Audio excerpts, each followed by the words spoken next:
Welcome, everybody, to another earlier Saturday edition of the stream. Um, the wife is out at a Halloween thing, and the kiddo is taking some rest. They're getting ready to go to Scarowinds tonight. Um, so we have some downtime, and I thought we would jump on and play some games. So here we are. I'm super excited. We've done some things with the stream. Well, I've done one thing, maybe two with the stream, and then I've also figured out timestamps on YouTube. So the video from yesterday is now up on YouTube with timestamps. Pretty excited about that. So I'm just going to go ahead and type something into chat because I want to see if the new chat overlay is working. So, hey, and it is. So I had said on a previous stream that I was frustrated with the Twitch Studio's default behavior of the chat always having to go from the bottom to the top. So since my picture is up here at the top right of the screen, it was awkward to have chat start. Well, let's see if I can get my mouse over here. It was awkward to have chat start down here and kind of come up. It just was kind of floating in the middle of the screen. So now when we chat, it starts from right here below my follower goal, and it kind of just goes down, and I'm much happier with that. I'm excited about it. The other thing is I may have gotten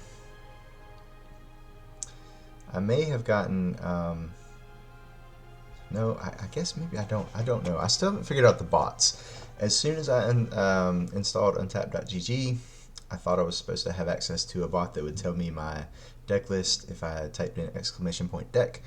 That has not been working. Although, maybe I have to be in a game. I might get into a game and then try that again. So maybe that is working. I also just did, I just configured Nightbot today to try and get some help and support with, more commands, non-magic related commands, as well as some moderation, since right now I do not have any moderators due to the low traffic that we're getting. And honestly, I have set a few of my settings via Twitch Studio, but I think the Nightbot was a good and easy way to do that. But I'm not sure that that's working either, so let's see. Okay, so Nightbot is working, so that's exciting.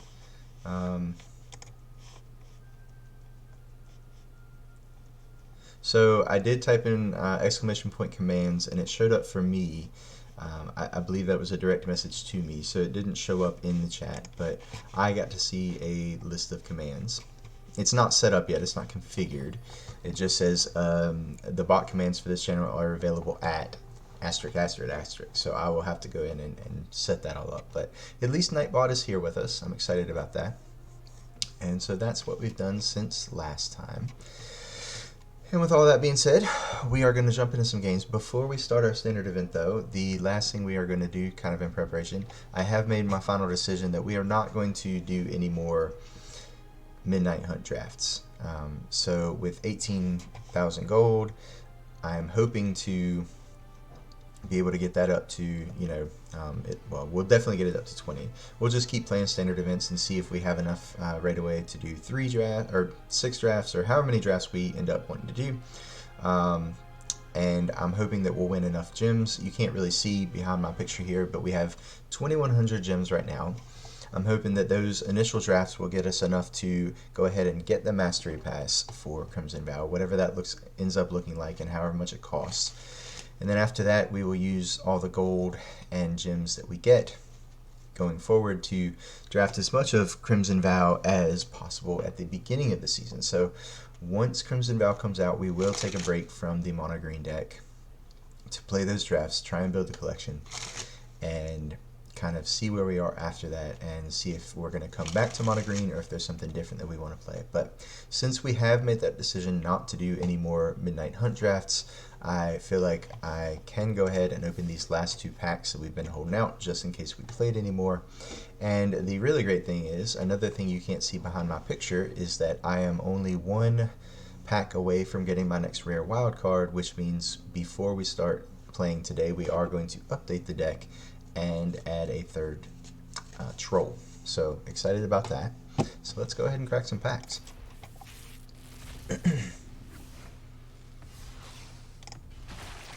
Champion of the Parish, nice one to have if we ever decide to build that deck. It is a deck that kind of, luckily it lends itself to knowing what you want to do with it. So it is something that we can decide, well, hey, I would like to, consider building a zombies deck, and another Faithful Absence is also a good one. So not only did we get our next rare, but we have reached the point in the packs where we are going to, with our next 6 packs, be on our mythic wild card. So that will probably happen. That probably will not happen until we start opening packs for Crimson Vow, but it's nice to have kind of in our back pocket that we'll be able to squeeze an extra mythic perhaps out of the Crimson Vow set from those early pack openings. Okay, so we're not going to go get any packs. The other thing you'll notice is that my mastery is no longer highlighted. Now that I know that I can turn the alternate arts off by default so they don't show up, if I have them, it's not what it defaults to in my deck, which I wasn't interested in because I don't know the regular arts well enough yet to know what all of them do, let alone having to, memorize multiple arts. But now that I know I can turn that off by default, I didn't mind going ahead and getting those arts, so if I ever did want to turn them on, I would have the option to do so. So went ahead and got all those, so we are completely done with our Mastery Pass for this time. So that's exciting.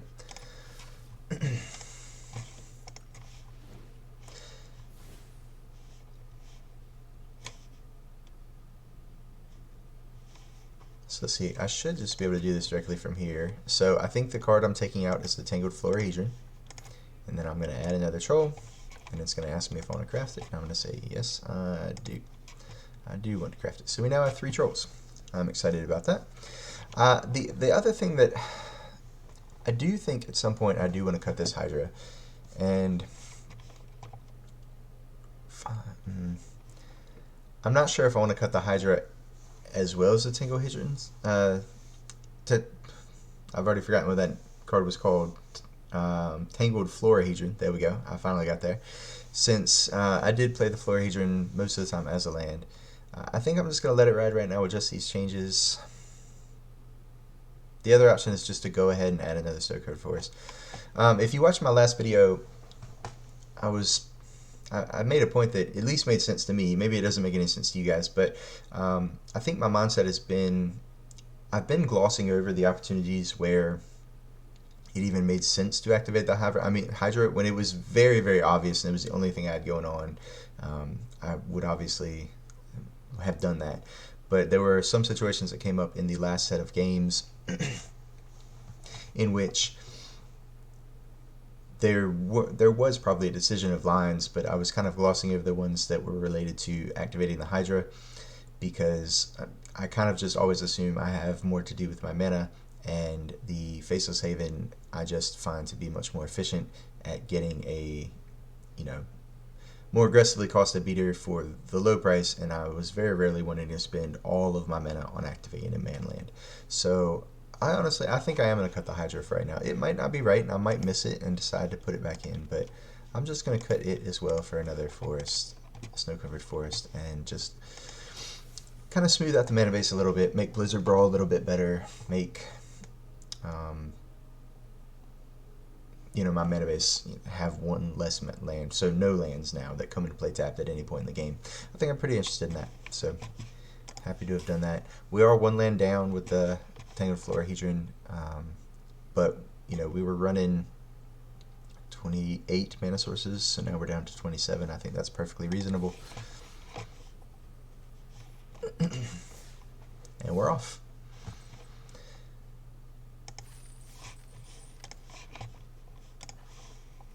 So I'm also wondering, I did find another thing that we had thought that we didn't have the ability to do was untap.gg. After looking into it, it didn't look like tracked play or draw separately. it turns out they do, but it's in the details of the individual sessions, and you can only see it for those sessions. You can't see it just kind of more generally, it doesn't look like, or at least I haven't found out where to do that yet. So one of the other things that I found during the time it took me to find that was it seems like it will track revisions to your deck. So the current, I haven't made any changes to the deck since we started doing this, but right now it says version 1, and it's got all my sessions, that I've played, all of the events that I've played with this deck. So I'm interested now that we've changed it to see if it's now automatically going to know that and track it under version 2, or exactly how that's going to look. So after this session, I'll be interested in checking that out. So we do have a tapped non-snow land here, but that's our choice. It's our choice to play this as a land instead of a mammoth. This is obviously a great hand, so we're going to go ahead and keep. I'm also going to try the exclamation point deck command again to see if this is going to work now that I am in a game, and it looks like it still doesn't. So I've still got some work to do in order to set up my untap.gg bot. That's okay. We have a shipwrecked marsh. Okay, so it's the slow land for blue-black.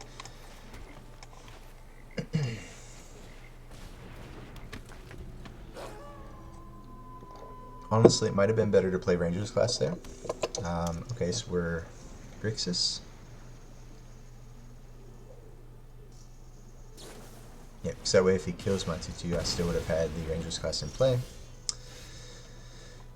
I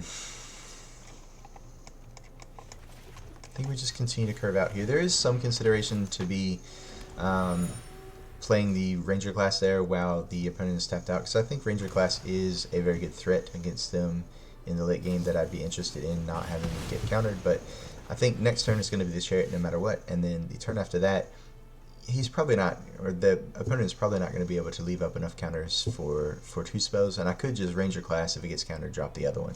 So he is interested in, they are interested in answering all my threats, and I did not mean to do that. Obviously that was meant to be a Chariot. We'd even talked about playing Chariot this turn. I was too busy looking over at Twitch Studio and not paying attention to what I was actually clicking on. So how do we make the best of this? I think we just played the second Ranger's class at this point. Is that correct? I think so. We'll do that. And then if he board wipes next turn, then we just drop the Chariot to refill. And if not, we just activate both Ranger's classes next turn and attack for 6.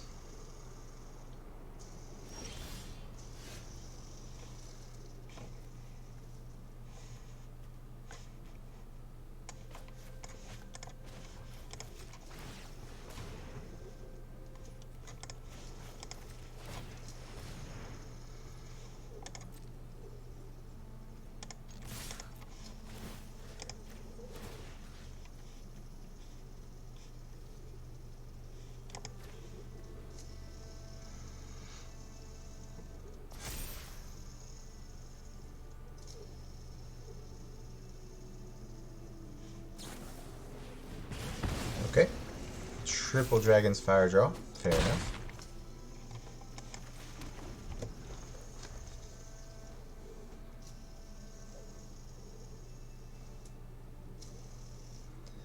Wilson 14. The other thing that I've done is I've gone into on YouTube into the description where the timestamps are, and I have put the names of each of my opponents. So if in theory, once more people know about the stream and they know to go check the videos on YouTube, if they ever see that they are playing against me, then hopefully the idea is they can go into the YouTube videos and just look for their name in the timestamps and go watch their game.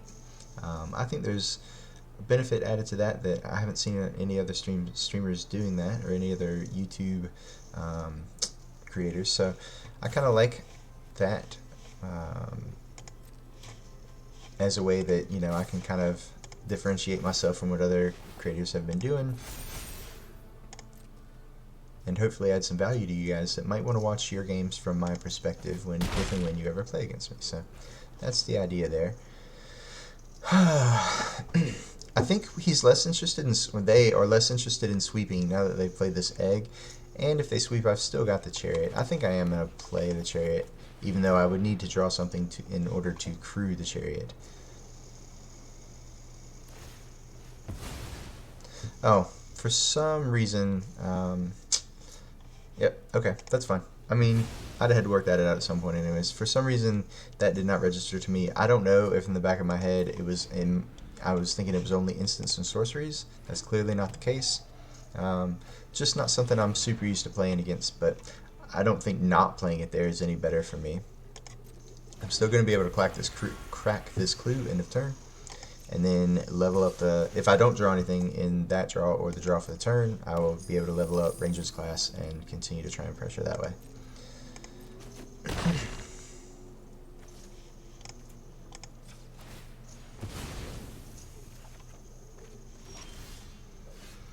Ren is a good draw, so we're going to go ahead and start with an attack for 7.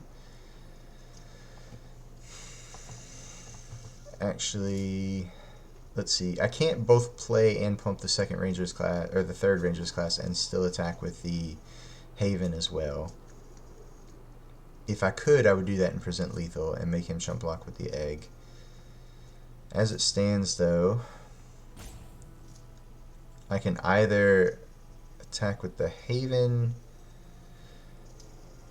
So it's funny, I could actually play the third Ranger class and then post combat or level up the second Ranger class. I don't think I'm interested in that. So I think I'm just attacking with my 7/7 and then playing a Ren.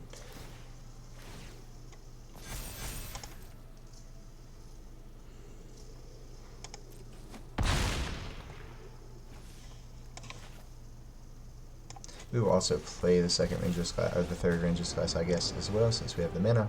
Harm the trees. The will of the woods is made manifest. And that's our hand, opponent. That is all we got. Do your worst.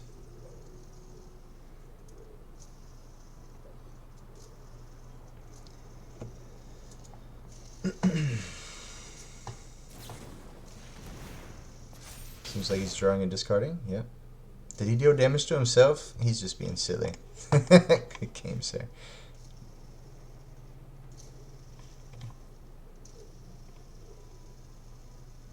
Or maybe he didn't do damage to himself. No, he was at 12. No, he didn't. I lied. What did he kill then?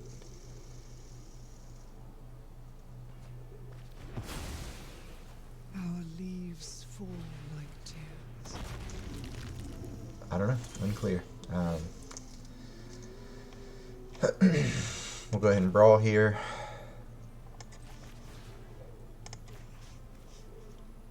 Not giving him another. There we go. He's happy now that I can win. Yay!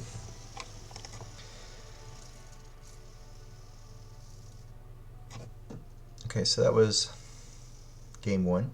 The other thing I was going to mention is I'm going to have to go back and watch some of the older videos. When I first started doing this, I played a couple back and it seemed like the audio was pretty good. The YouTube that I had just finished uploading and then playing back so I could get the timestamps, the audio sounded a little bit less than ideal. There was almost like a crackling in the background. I'm not 100% sure. I'm going to try and find some different headphones and play back through those. I'm not sure if it's the audio in my headphones or if it was the sound when I recorded the video that was the issue. So we're going to figure that out. If I need to, I can certainly work on upgrading that, whatever component I find is lacking, whether that be the microphone or what have you. So we're going to figure that out, but thank you guys that are watching for continuing to hang out, even though sometimes we don't have the best equipment yet. But if you have any suggestions, if you realize some area in which you feel my stream is lacking, please feel free to let me know so I can work on that as one of the next upgrades to the stream that we do. I wonder if this is our new troll. I wish there was a way to, you know, indicate, oh yes, this is the third troll. This is the one that I just added. This would have been a florahedron if I hadn't gotten that rare wild card just now. I think there'd be a lot of value, you know, to doing that. If Wizards could implement something like that, I think it would be great for tuning decks, you know. You can do that in paper magic, you know. Once you sleeve something up, you can, a lot of times what I do is just put it in upside down. And then I know if I draw that one, that would have been whatever I've replaced to put that card in. And sometimes I do that with lands as well. If I've replaced one type of land with another, you know, obviously with non-basics you would just do the same thing. But with basics, most of the time I use the same art for all of my lands. But if I add a land as a one-off, replacing something else, I will add a different art for that land. So I'll be able to tell the difference. Now I could just flip that one upside down too, but since there are so many arts for basic lands, I just normally use a different one. Paladin class here is interesting. I think we'll just class battle here.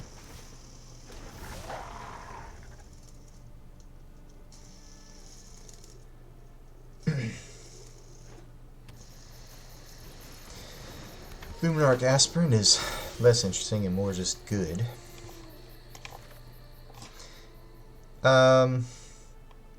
I can't zoom to 4 because I don't have a 4-drop. I can't play the troll because I have the Faceless Haven, but I do have the the tracker. I think I am more interested though in just keeping the Cobra in play and leveling Ranger's class and then hoping to hit a land next turn so we just jump to 5. I think that's probably the plan.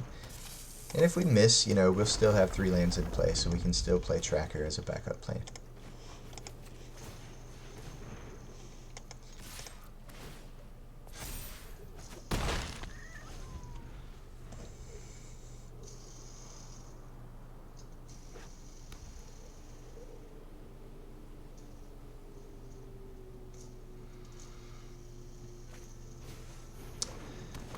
That's probably going after the Cobra.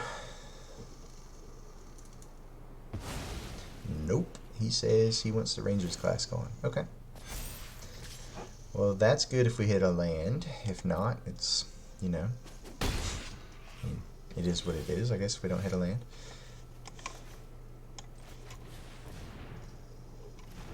I will be trading this tracker for the 4/4 Aspirant, if that is what the game comes to.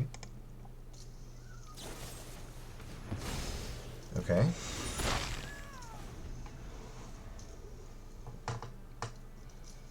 I think we should have enough grind here to have time to crack these clues, but I really do need to hit a land drop. Whether it be with Cobra still in play so I can play a 5-drop, or whether it be... I missed a land now, so he should take the Cobra, yeah. Even though he can't attack through the tracker, I think that's right. He knows I missed a land drop, so I need to hit a land, whether it's a forest for the troll, or just, you know, so I can crack both. Like, I needed that pretty bad, so happy to have drawn that.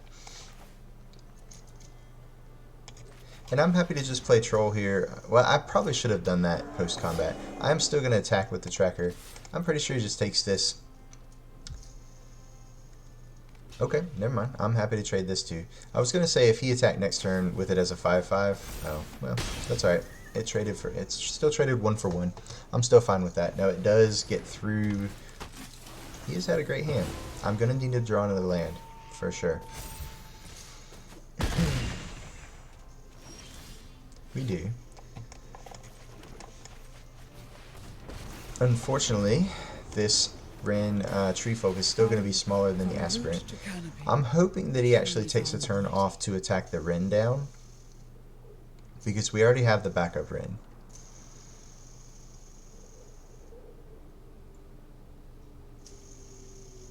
So unfortunately we don't have any ways to kill those portable holes. Some lists do play the Outland Liberator, I think it's the card, the werewolf that can kill artifacts or enchantments.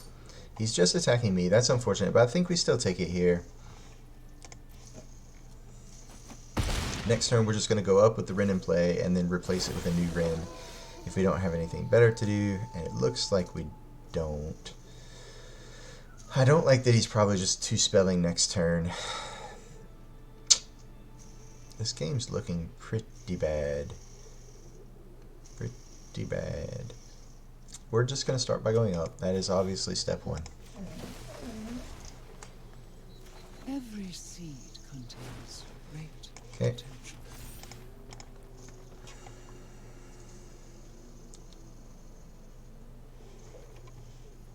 Yeah, unfortunately, we're going to have to chump the aspirant. Well, I guess not. I guess we can double block the aspirant, take the 3, go to 1. Then he eats one of the tree folk, but the other tree folk should... Well, that would be the second tree folk, because one of them... Yeah, I think this is the best we got, and we'll just have to see what 2 spells he plays next turn.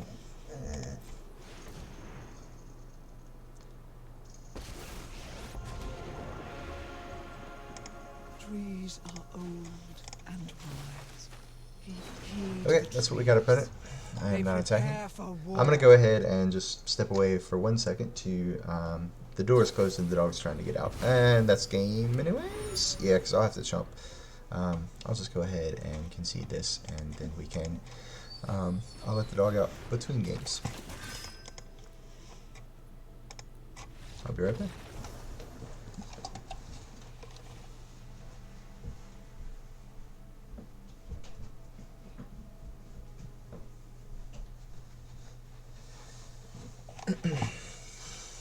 Okay. So that was unfortunate.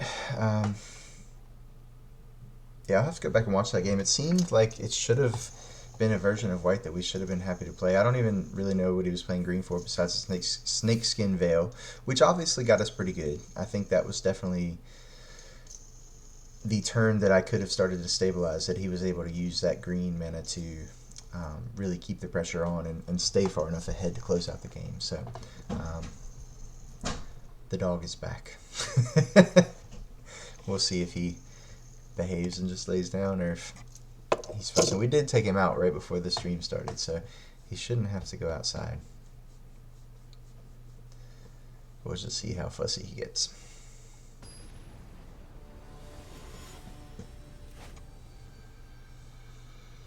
Estuchi.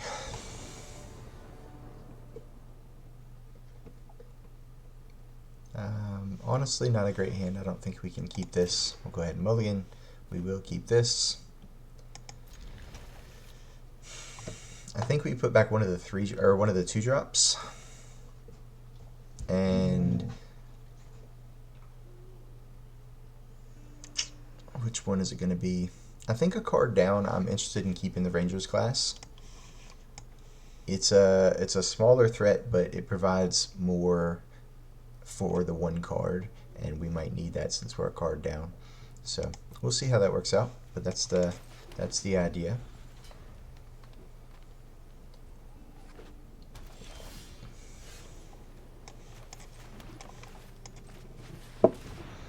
Might have been better here to ramp into Chariot.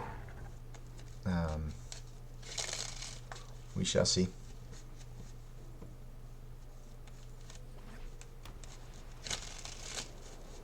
Ooh, okay. So, what I really want to do this turn is play the Lotus Cobra and then level up the Rangers class and attack for 3. That is weak to what I presume to be a Doomscar. Now, it doesn't have to be Doomscar. This could be the Angel deck, and that could be the Starnheim Unleashed, or whatever that card is called. But it's much more likely to be Doomscar, I believe. And I would normally not mind him Doomscarring my Cobra and a Wolf when I still have the Rangers class in play, because it's kind of like a 1 for a 1.5. I think that's the play I'm going to make, but if he does Doomscar me, I am going to be a little sad if I don't hit a land next turn. Because even though I'd be able to follow up with the Tracker and hopefully be able to get on point with the Chariot at some point, I would feel a lot better about this play if I had the 4th land wrapped up already, so that I was guaranteed to be able to play Chariot next turn. Okay, so it is blue-white, so that's almost assuredly Doomscar floating around. Okay. I'm not playing the Tracker because that's just getting swept up.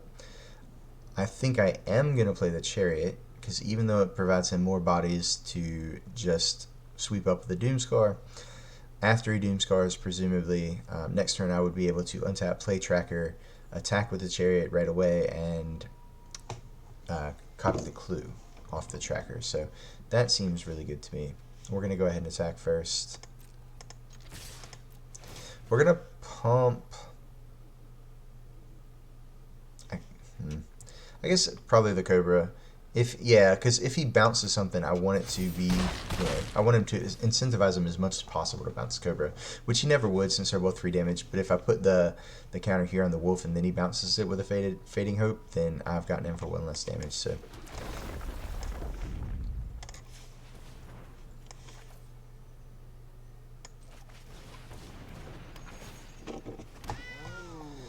Alright, so even if he doesn't Wrath, I'm presenting lethal. If he does Wrath, I'm swinging in for 5 next turn, putting him to 6.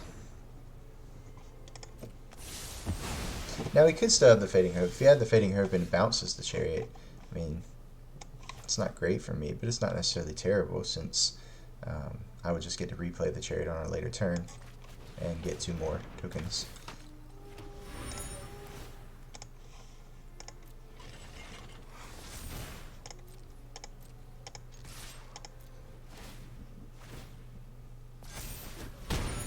Okay, so we avoid the Fading Hope. Another land would have been good there to just go ahead and draw with one of these clues in a turn.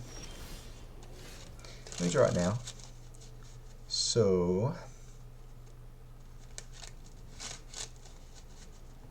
I honestly think we're going to play the second tracker, see what he does, and then if he lets us, we'll just crew the Chariot with the second tracker and swing with both.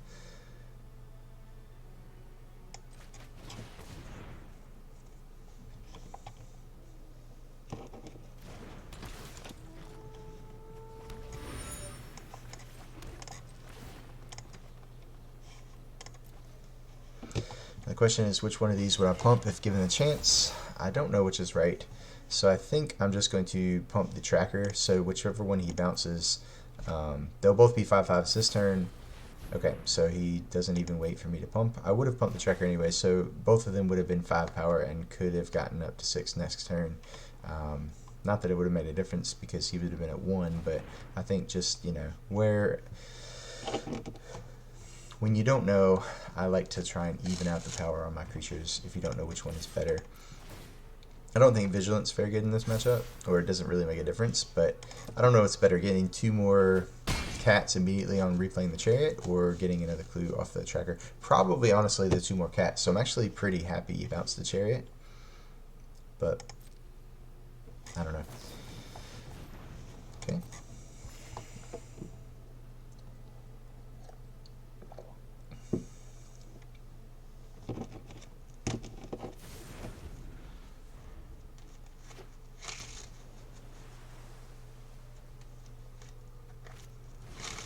Second Doomscar. Okay, I'm going to go ahead and draw a card, I reckon.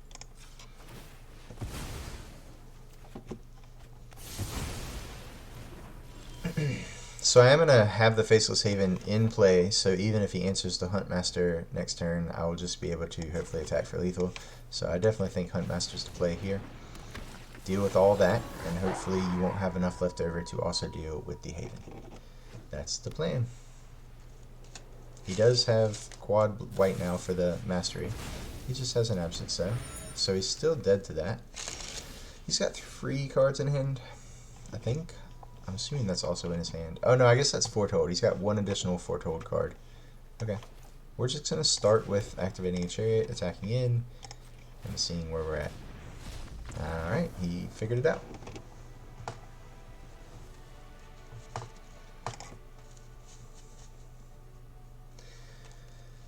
So evened it out. Currently 1-1. I'm going to try something. I'm going to try clipping so that maybe because I had to kind of go through the video last time and try and find my timestamps. So I'm just going to go ahead and hit clip that and see if that will make it easier for me to find where this next match is going to start.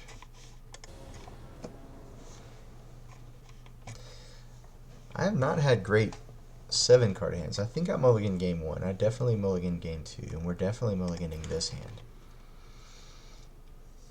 This hand's not great, but we are going to keep. We're going to play We're going to obviously put back one of the cobras. We don't need two of those, I can't imagine. Especially with nothing to ramp into right now. Is this the same person we played in round one? He started out basic plains paladin class, but I don't think he played the full art basics, so I don't think it's the same person. Now this deck did get us last time, so yep, and it was green-white. Catilda. Well, I don't like that very much. I do like the brawl.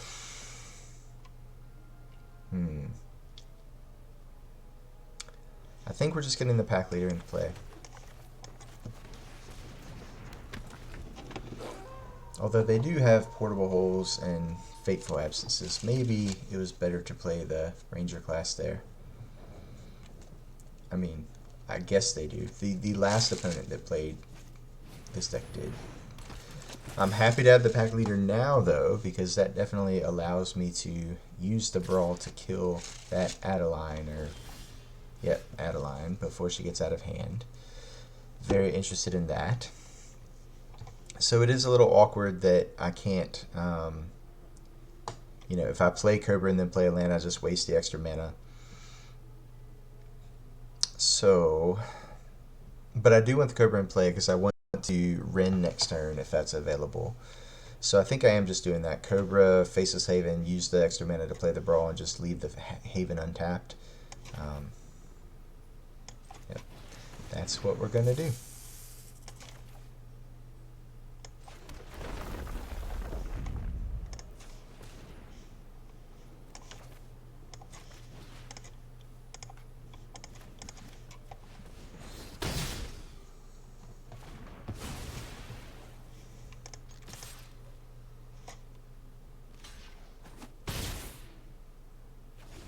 Oh, this is a werewolf, isn't it? I had forgotten. I thought this was a wolf, but that's okay.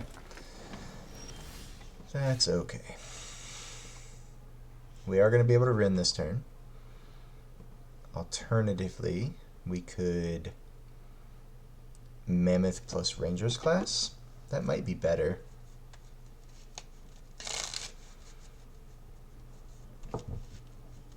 It's unfortunate that this Augur is going to be turned on for them. And they will be able to start making their stuff larger. The cat is also here.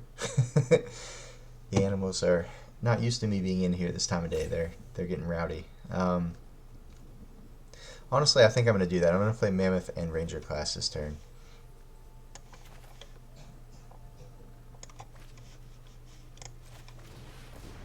I will regret this if I don't draw another land in the next few turns for the Ren. But this does mean if I do draw the land, I don't need the Lotus Cobra to still be in play to play the Ren. And if I do miss on a land, I'll either draw a card I can play, or I can play, and level up the Rangers class. No attacks, obviously. We're not going to make the same mistake and just run the pack leader into the protection from Werewolf's creature. Ooh, they have their own pack leader? That's interesting. So now they can play creatures off the top. They do have Coven. The Aspirant was from hand. And another pack leader. Boy, this deck is going off. This is probably the same type of deck that we saw yesterday. Oh, no, that's a terrible draw. We ended up squeaking by, but we weren't exactly happy with it. They probably run that card, Rite of whatever, Ritual of Rites, or whatever it is, that whenever you play a creature, draw a card. And right now they have a ton of mana. And honestly, next turn, they will just be able to start pumping their entire team with the Catilda. And we aren't doing anything. I mean, literally 0 things are getting cast for us this turn.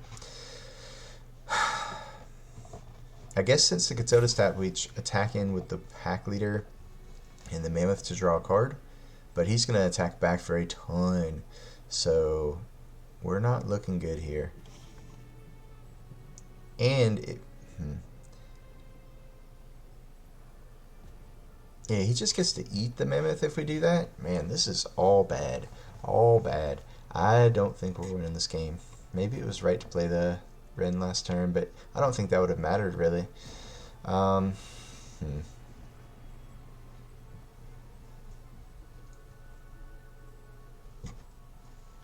I think we do. I think we attack with the 2.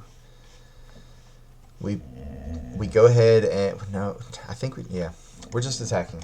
We're just attacking. He may choose to block both, but that's what I was hoping to draw. I was hoping to draw a land so we could still play Ren this turn. Okay, he's just gonna eat my mammoth. He decides not to. Okay, I'm happy with that. I think he thinks he can just beat me back, and he's absolutely right. So the old post-combat pump the mammoth, but I did draw the land off of the attack trigger of the pack leader, so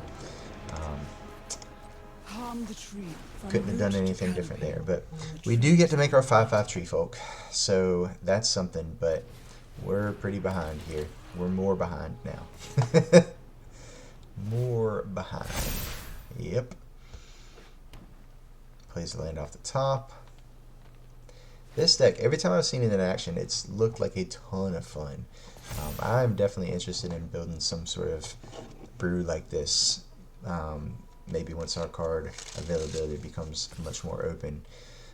I'm not 100% sure how many augurs we have. I don't think we have any Catildas. And we do have some number of intrepid adversaries, I believe. I am just blocking here. Normally I would just say we'll just let the Ren die so we can play the second Ren, but I am incentivized to use Ren to tick up before we play the second one, and his creatures are just going to keep getting bigger, so I think trading my 5/5 for his 6/6 is probably a great deal for me. If he wastes the mana to pump to kill both, I'm happy with that too. It's just a token. Yeah, and he decides not to. He'd rather spend his mana on other things. He did get to clear the top card, presumably, because he should have gotten to draw with that pack leader. So he's back up to 2 cards in hand, and he's got still 6 mana to work with. If there's a creature on top, he can play it. We are in big trouble.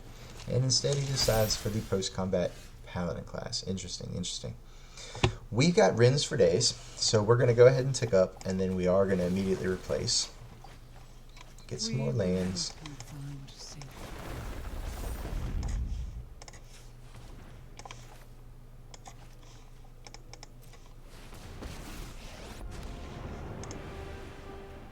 Symbiosis. The trees can fight their own battles. So do we have good attacks this turn? Not really. The only thing we can do is attack in with the mammoth to see if we can get a trade while it's pumped up. I think we're incentivized to do that because it's going to be a terrible blocker on my turn. And if we can trade with the pack leader or with the adversary, we'd be very happy. If he just takes it, I mean, yeah, okay, I'm fine with that. I'm actually very happy with that. I'm glad we attacked. So, no. Well, I guess we should have pumped this up, and maybe that attack would have looked even better for us. I think he just blocks with 2 things, though, and then, I only get to kill 1. But maybe I could have, I don't know, maybe it would have been better for me if I killed the Catilda or the adversary if he double blocked instead of the 5/5 pack leader. It's interesting. So I still will be able to play that second Ren, or that third Ren next turn if I want to. These creatures are large and in charge, and they just keep coming. Looking at me, still got 2 cards in hand. Not the best for me. We're definitely, well, we're going up with Ren this turn. We'd have to spend all our mana to play the third Ren, which is not terrible, but I'm wondering if we should take a turn off to Ranger's class. I just don't think we can afford to do it. I mean, chances are he's going to continue to play multiple things a turn, and we'll just get overrun.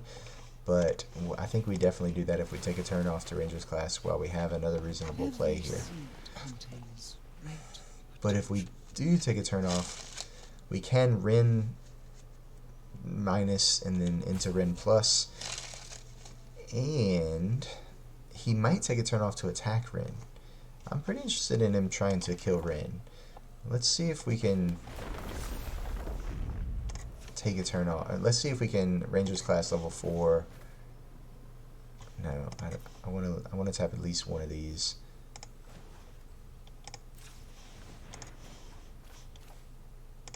we go. So we can still play a troll on top. Oh, it's not a creature either. That's a bummer. Okay, that's probably game, but we'll see.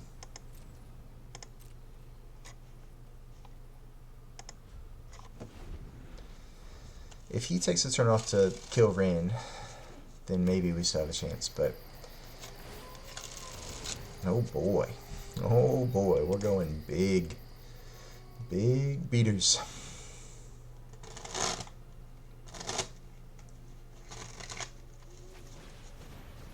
Well, he's gonna see the... He knows 2 out of the 3 of those cards, so... He might have been able to, you know, discern that that wasn't going to hit, but probably doesn't matter. He just wants more to add to the board.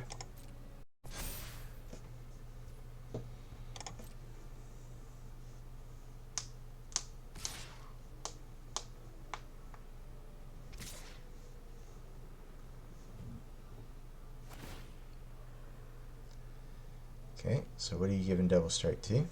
It's got to be the flyer, right, to trade with my Tree Folk? It wouldn't make any sense to give it to the Adeline. Yeah, okay. So he is attacking me as well, so I could choose to take 12. Oh no, target attacking creature gets +1/+1 for each other attacking creature and Double Strike. Okay, so I would be taking 16. Obviously that's not ideal. But he's not going after my Rin, so next turn I'm going to minus, play another Rin, minus. And I will be able to kill whatever next turn, perhaps with an inscription. Yeah, I think we just take it, honestly. So that does allow me to eat the Adeline and also trade this token here. I think I'm interested in doing all of those things.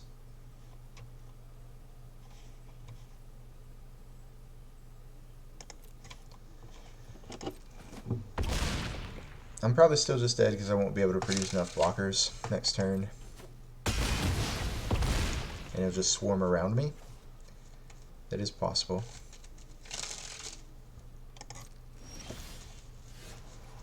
Troll on top. Does that do anything for me? I don't think so.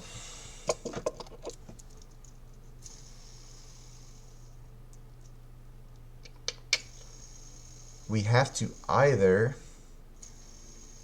play, well, no, we have to either at least make one Tree Folk and kill the other one with the inscription, kill the other flyer with the inscription, or we have to play the Rin, and the Rin is like our entire turn. So I think we'll just play the troll here. Unfortunately, there's a land on top, so that kind of bricks us.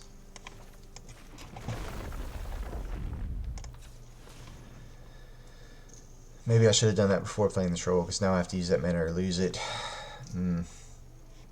Could we go up here? Is there ever a world in which we go up? We have 6 mana, but we've already played a land. I don't think so. I think we have to go down. The entire forest is an army. Kick this.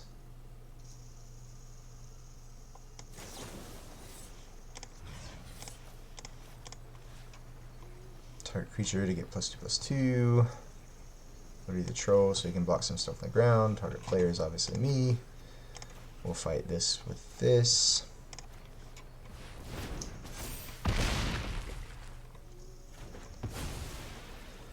Okay. We'll see what happens.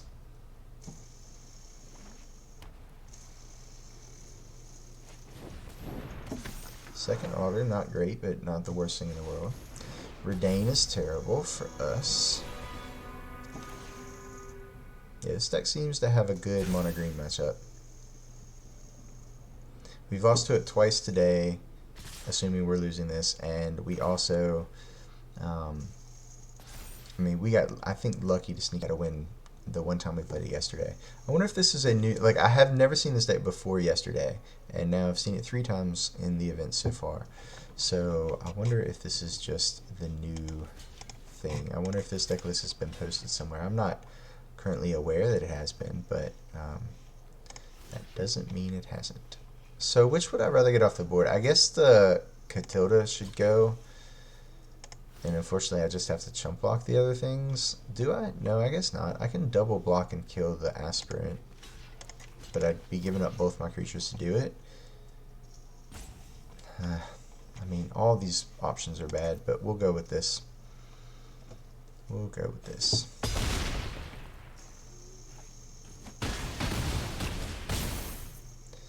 Okay.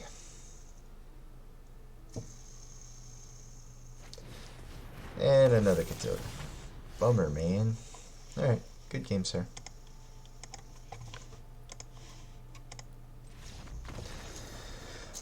Well, that has not gone well. 1 and 2. I think we should start winning some games. What do you guys think? That would be better, I believe, than what we're doing now. I would prefer that to our current state. Oh, we're 2 and 2. Okay, so we're not quite as bad as I thought. We're still not doing great though. Our back's already against the wall. We got 5 wins to go to get to our goal of 7. That's always the goal.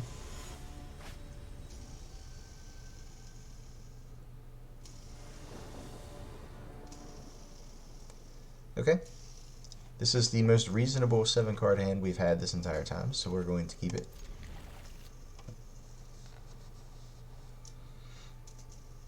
Oh, I need to do my timestamp again. Gotta remember to... I'm gonna try and do that for the entire set to see if that's a thing that helps. Okay. Is this werewolves? I don't know of any other red-green deck. Well, I guess there's the Magda Dragon's Treasure deck. And that seems more likely what this is. What is this, though? So, no, this is Jund stuff. I'm not 100% sure. You guys might already know what this deck is. I am not 100% sure. He's probably got a lot of removal. But I think I'm still rather incentivized to just play the 3/3. And if he lets me, just get in for more damage next turn.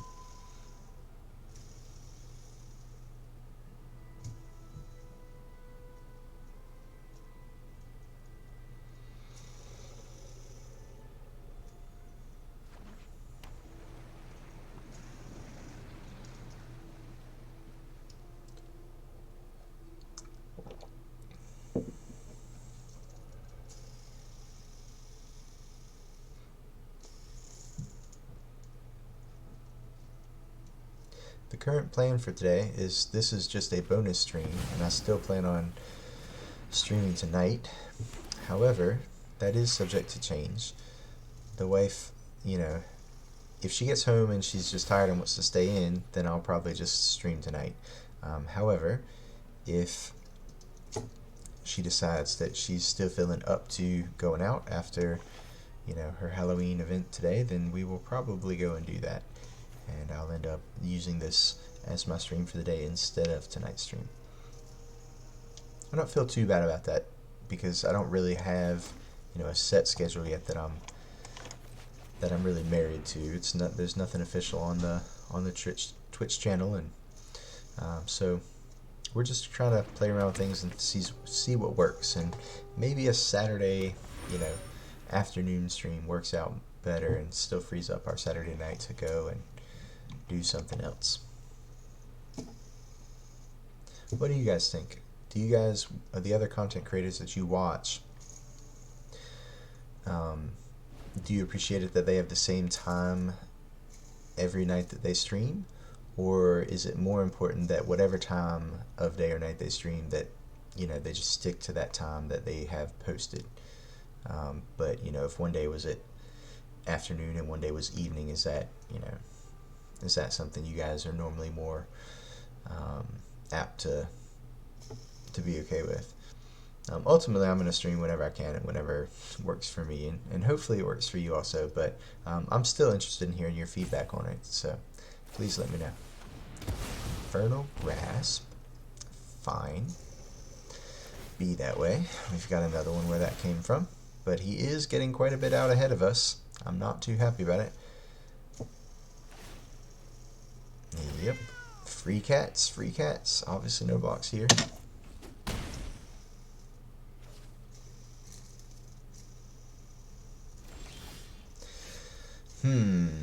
Well, the 6th land is not great.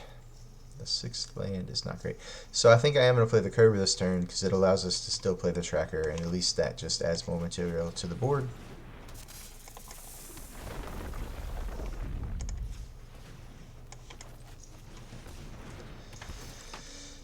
Now, do we attack with the Pack Leader? I don't think so. We're kind of on the back foot, and we just want to disincentivize him from attacking for as long as possible.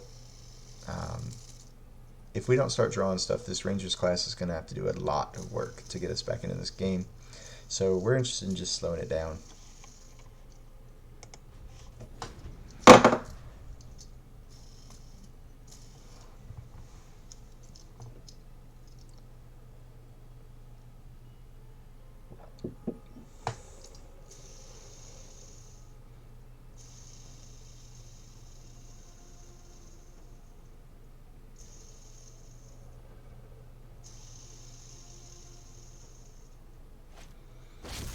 Vulcan is going to take my Rangers class, unfortunately. Oh, no, it's not. It's only creatures. That's right. I always misunderstand that. I always think he can take anything, but he can only transform into it if it's a creature, but that's just not the case. That's just not the case. I'm honestly glad that, you know, he played this now. He is missing land drops, so that's another thing we got going for us. He didn't even attack with the Chariot, so he feels just as behind as we do, even after seeing our hand of 2 lands in a Rangers class. So he wants to slow things down so it gives him the opportunity to find land. I want to keep things slow because I just drew another land, so I'm up to 7. Unfortunately, as a general rule, if one person is flooded and one person is screwed, the person with screw, given that they both draw out of it at about the same pace, is normally more advantaged than the person with flood, because when he draws a land, that probably unlocks multiple cards in his hand, whereas I can only draw one additional thing that's unlocked per turn. Now we do have some additional say-so with this Rangers class, but I think we just start with an attack with both here, since we are now the one that wants to end the game more quickly. Since, like I said, if the game goes long enough for him to stabilize with this land situation, we might find ourselves behind. I'm going to attack with both. If he does activate Chariot, I think I will take the turn off to trade the Pack Leader for the Chariot. That's obviously a good draw. I can't play it this turn if he makes me activate the Pack Leader, but even if he makes me activate the Pack Leader, I still get to play the Rangers class off of the Lotus Cobra mana. So,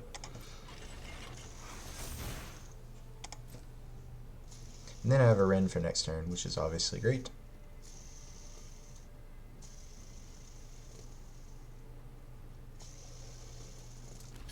Yep, he is going to make me activate the Pack Leader. Is he going to double block here too? Yeah, so we're just trading off material. Okay, good. That's fine.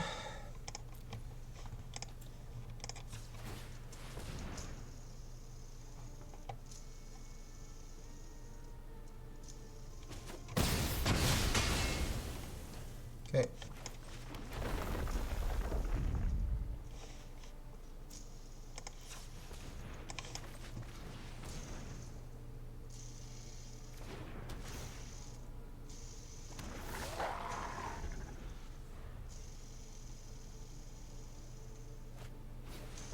Another Innkeeper. He probably doesn't have another play this turn. He almost assuredly top decked that Innkeeper, but it does get him another opportunity to play a 4-drop next turn.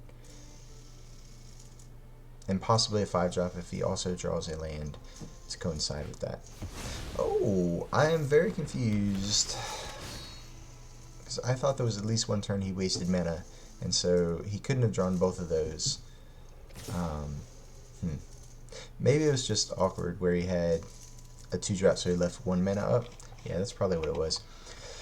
So, I almost don't want to kill the Valky because I am somewhat worried that he possibly has some way to recur the Valky and then later on play it as the Tybalt. However, that might just be... Either way, I think I'm going to block the tokens, so... you know, later on chariots have less tokens to be able to copy if that ever comes down. Obviously, any new chariot brings 2 more tokens of their own. The question is, do I want to trade the Cobra too? I definitely can play Ren next turn, unless I draw... I mean, if I draw a 2-drop, then keeping the Cobra in play is great. Actually, my 2-drop can just be leveling with the Ranger's class, so I'm not going to block with the Lotus Cobra next turn, or this turn, but I probably will next turn.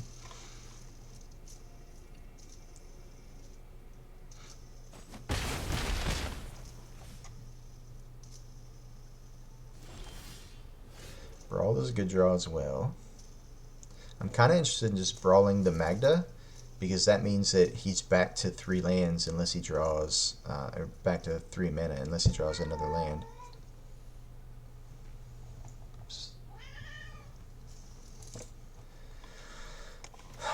Let's see. I think I'm going to do that instead of leveling up the Ranger's class. I don't plan on attacking with the Lotus Cobra anyways, so we're just going to go ahead and get our mana. I almost wish I would have blocked the other token now, but we obviously didn't know that, so that's okay. The cat is obviously frustrated with me right now. She is making a fuss. That's alright. I will let her out after this game.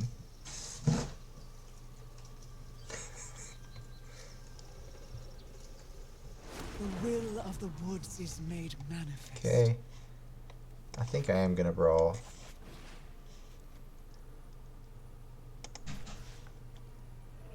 Do I also attack? I don't think so. He's not incentivized to block. He just takes 3. And I am interested in just trading off this Lotus Cobra next turn.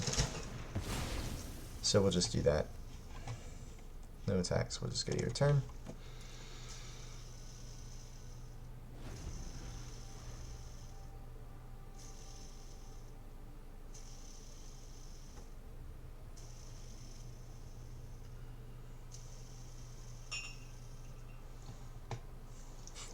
I'm going to let opponent think, and I am going to go let the cat out. She's getting into stuff she shouldn't be.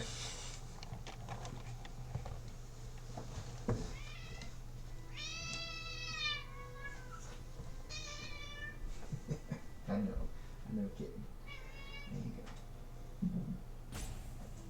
go.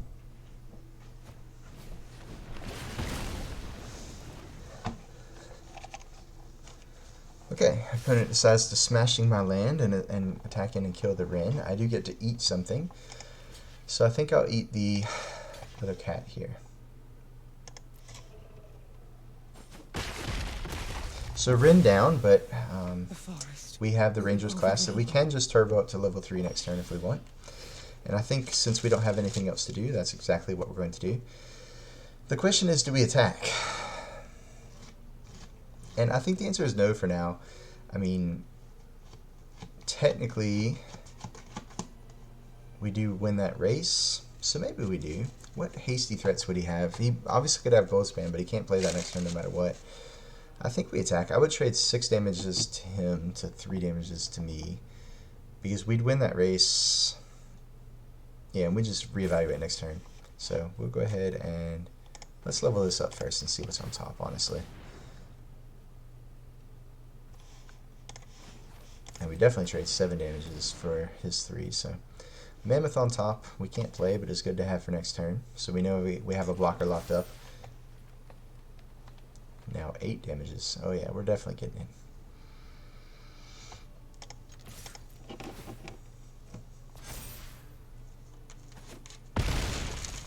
Now he could just decide to swing with Valky, get in for 2, and leave the Innkeeper back to block. I don't know. We shall see what it is, what they do. Oh, not the Predator. Come on. Ugh, that is such a good card against us. Okay. What do we do? What do we do? I think we attack in, make him just sack one of his other creatures, then we crack a clue and play the second Wren. Boy, if he has any removal, though, we are in trouble.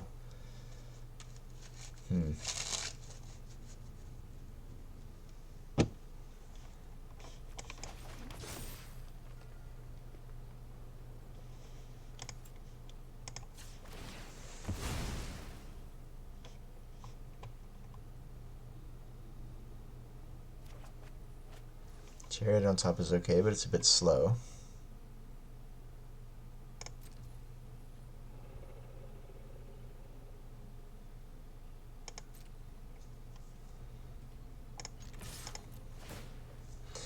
He's probably thinking, what the heck is he doing? You know, just going to block and sacrifice my innkeeper. But I think we got to make him do it. Because otherwise he just doesn't need to sack his innkeeper and then he still has it, you know, for later turns. I just want to try and run him out of things to be able to sacrifice to this predator.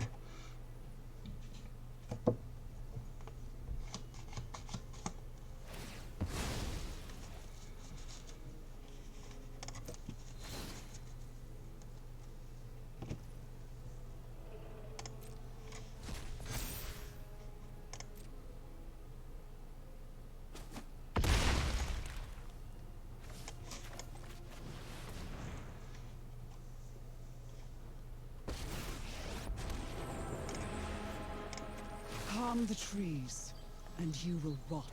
Now he can kill the Rin if he attacks him with both, but then I would get to block the Valky and just let the Predator kill the Rin in 7. And I think I would definitely let that happen.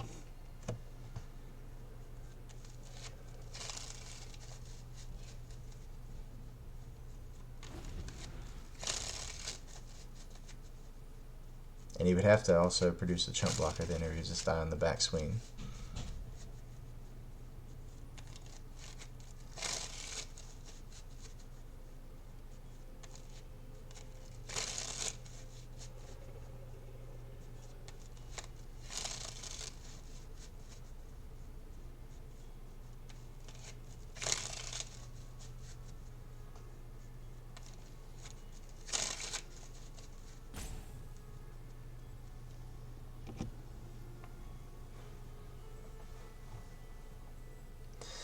Opponent is thinking about their options here.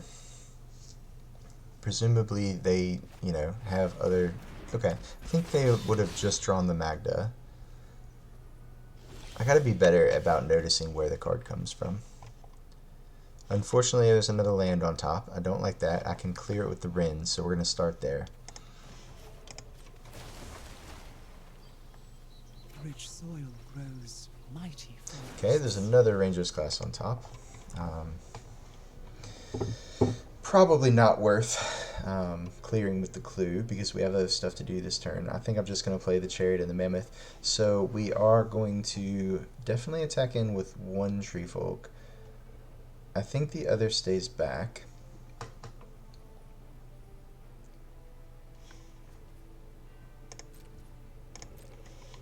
So let's start with putting him in Abyss mode.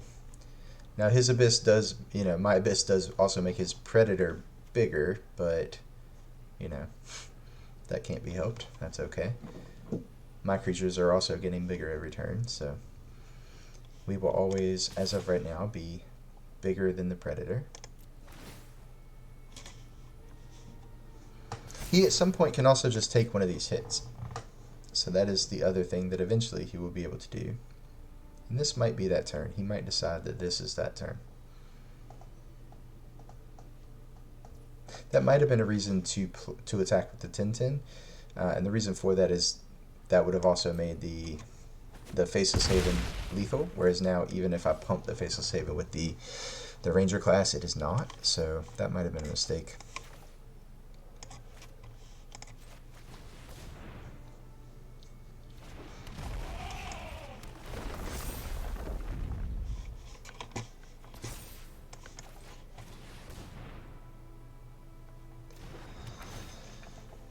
So he's very incentivized to try and kill the Rin next turn because, I mean, next turn I will be able to just tick down, kill off the Rin, make another Tree Folk, crew, and attack with the Chariot to make another Tree Folk, and then I don't think there's enough removal in the world to get around and get in for a clean shot with the Predator. That Predator gets out of hand fast. I did not feel safe. I mean, when I passed the turn that turn, I felt relatively safe, but prior to that turn cycle, I did not really feel safe despite, you know, one hit from the Predator not killing me.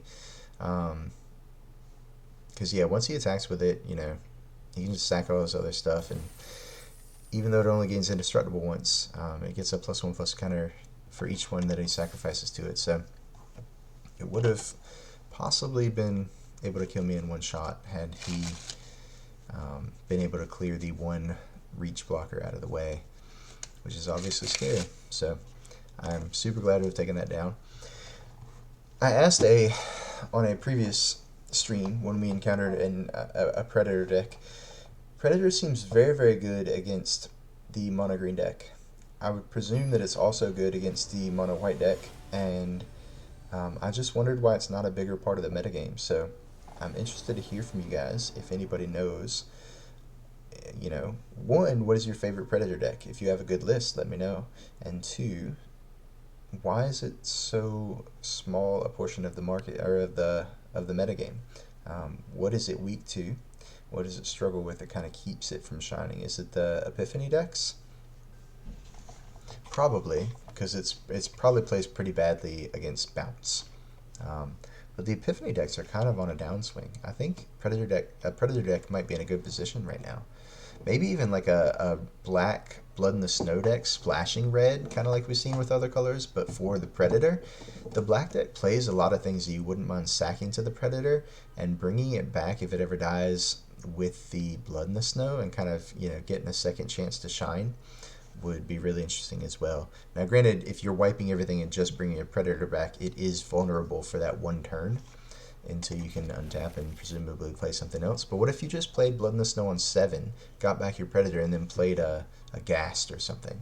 I don't know. Just something to think about. What is y'all's opinion on the Predator?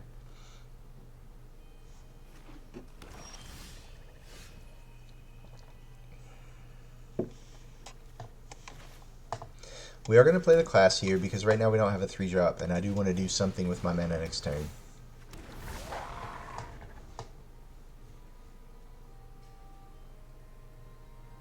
I was busy talking. This isn't the greatest key. We have a 2 and a 3, so hopefully we just draw something or another to do. I don't think I can afford to discard a land here. So out of Wrenn and 7 and Unnatural Growth, if this is a grindy deck that's going to run me down on cards through like this discarding and what have you, I'm probably just better off keeping the Wrenn and 7 and getting rid of the Unnatural Growth. Okay, so I will be able to get to Wrenn next turn.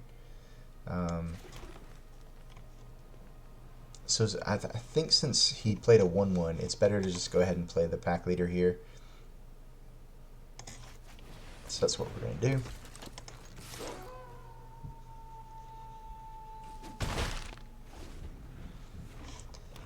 It's possible I said earlier that I needed something to do on turn 3. That's obviously not the case, but yeah, so I might have just, you know, not thought all that all the way through when I said it. It would be nice to, you know, have it, if I haven't drawn anything by turn 4, to be able to pump the Rangers class, but clearly that could have happened whether or not I played it on turn 2 or turn 3. So it might have been a mistake not to have attacked for 1 extra damage that turn. I think my logic was just a little bit flawed here. I have to discard the Wrenn here, because if I discard both lands, there's no way I'm going to get to the Wrenn anytime soon. This card's good right now against me. The top of my deck is very good as well, so I think we have things to do. I am going to go ahead and pump the Rangers class instead of the pack leader here, because that way I get it done, and next turn, if he makes me discard and I don't draw anything, I can go ahead and pump it to level 3, and that just, you know, insulates me from discard, because now I can play things from the top of my deck instead of from my hand. So even though it's not as mana efficient, we are going to go ahead and do that here. We're going to pump the tokens, so we're kind of just evening out our power. Yep.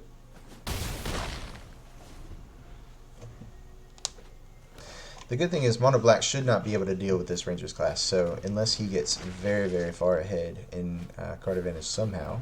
Ooh, what does that do? I don't even know. Enchanted Creatures has base power of 0, and as at the beginning of your upkeep you lose 1 life unless you sacrifice this creature. Do I want to sacrifice this? I don't really mind losing life, and maybe I still can draw cards off of it if I swing. God, I don't know. I want to get greedy and just keep it here. I could start putting counters on it again, even like it's base power, so I could just, you know, pump it with counters. Huh. I think we keep it around. At least for a turn. See what we get. I am not going to pump it though. I'm going to pump the wolf.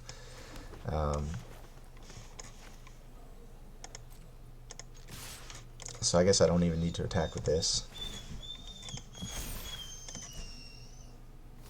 Maybe this was greedy to keep around the pump leader. I'm not sure. I don't know why the dog is fussing. I don't think the wife should be home yet.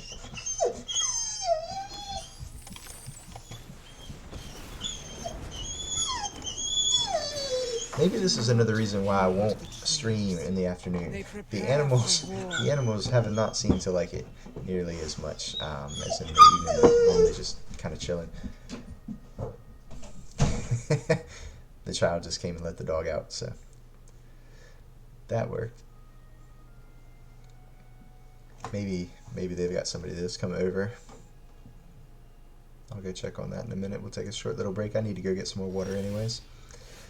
So this time I am going to keep it. If I didn't sacrifice it last turn, I'm not going to do it this turn because this time I will be able to draw a card off of it. So let's go ahead and go up with Ranger's Class first, honestly. That way we can see what's there. We can determine whether or not we want to attack him with Pack Leader and draw the card that way. Sacrifice 2 creatures. Okay, so I have clearly paid 2 life that I'm not going to get to keep this Pack Leader. That's okay. I'm still happy with this. We do have a land on top, so we can't clear it anymore with the Pack Leader, but we can just go up with Rin. Yeah, now we got some card advantage going. That's going to be very hard for an opponent to win from here. I would normally play Haven here, but if I play the Snow-Covered Forest, I can play the Pack Leader off the top, so we're clearly going to do that. And I think this is going to be over shortly. I've not seen a discard deck on the events before, or just in general. So interesting to see. I don't know. Oh, so it's like it's a sacrificey kind of deck. Maybe I should have realized that when I saw the Wither Crown.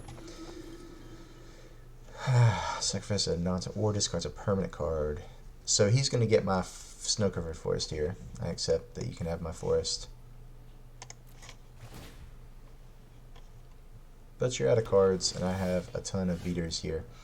So pretty sure this is all fine.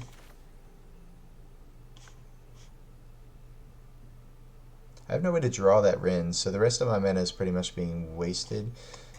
I mean, I could go up again and just clear the second Rin. Maybe that's what I'm supposed to do. Let's start there, I guess. Actually, let's not. His hand is empty. I think I'll just make the second token and just draw the next Rin next turn. So because of that, let's go ahead and just attack in. We can attack in with the Pack Leader as well, because we'll have the mana to pump it. Oh, right, and we'll draw cards, so that's obviously great too. So we can clear the Rin that way. Okay, forest on top. Now it means we can go up with the Rin, draw that forest, and try and hit something else. Pretty interested in that as well.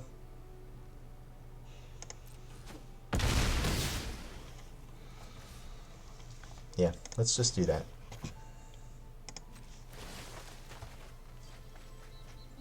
Bummer, man. Not great.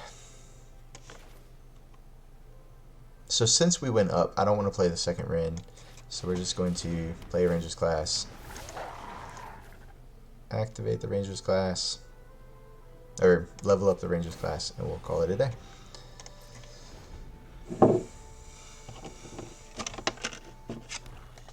And good game, sir.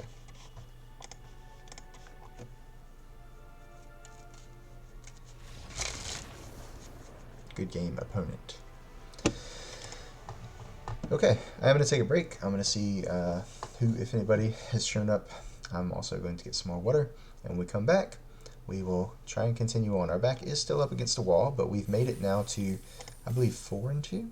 Yeah, so we've, from being on the ropes at 2-2 and looking at possibly the first standard event that we would have ended with a losing record, to now at least breaking even, not just in win-loss percentage, but also in gold earned, is a good feeling. I'm happy with that. Did we ever switch our quest? We have not switched our quest for the day. So since we started that one, we'll keep it, since we might have to finish one at some point, and that one will be easier to accomplish. Blue or red spells. Okay, so I haven't missed out on anything yet. We did hit a 750, but we're not going to be activating it today anyways, so no harm, no foul. I'm going to put you guys on hold real quick, go do a couple things, and we'll come back and close out this event in a bit.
Alright, we are back.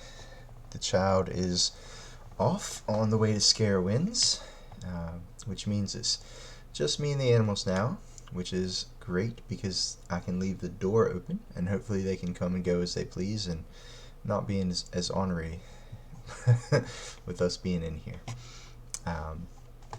Yeah, so we are currently sitting at 4 and 2 and trying to just close out these last 3 with our backers up against the wall. We'll see if we get there, one game at a time.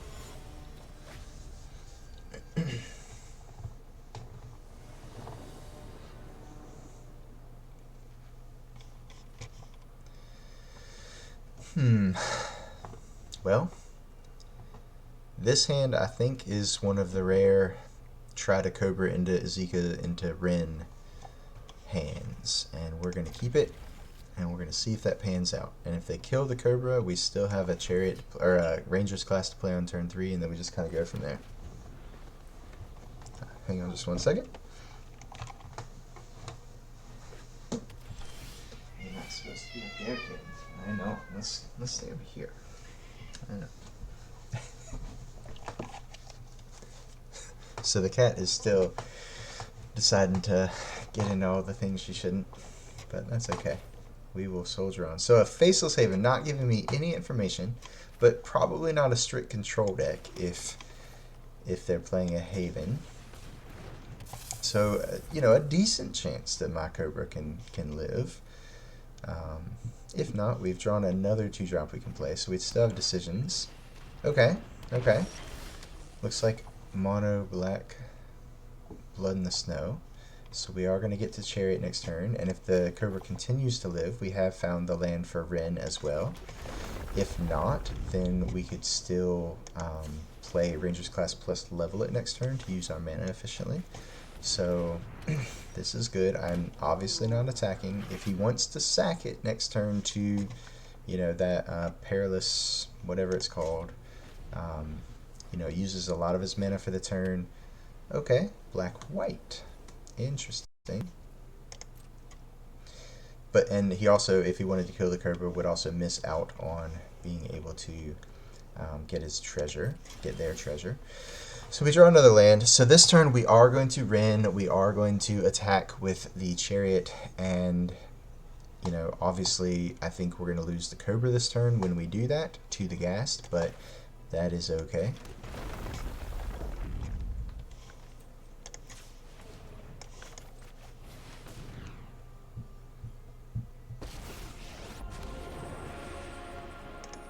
Speak your purpose, and perhaps we can avoid violence. This cat's going to go from being endearing to being annoying here in a minute. I'll be right back.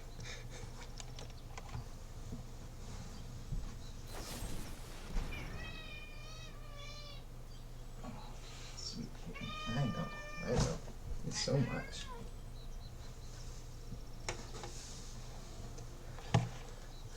Soul Shatter in response? Why? Why in response? I don't understand. The Chariot's not a creature yet. What? The will of the Oh, woods it's an is Ore made Planeswalker, so it just kills... Okay, I got you. Highest mana cost. Yeah, okay. So it would have been the Cobra had it not been for the Ren bait. So he just trades off the Ren for that. That's fine.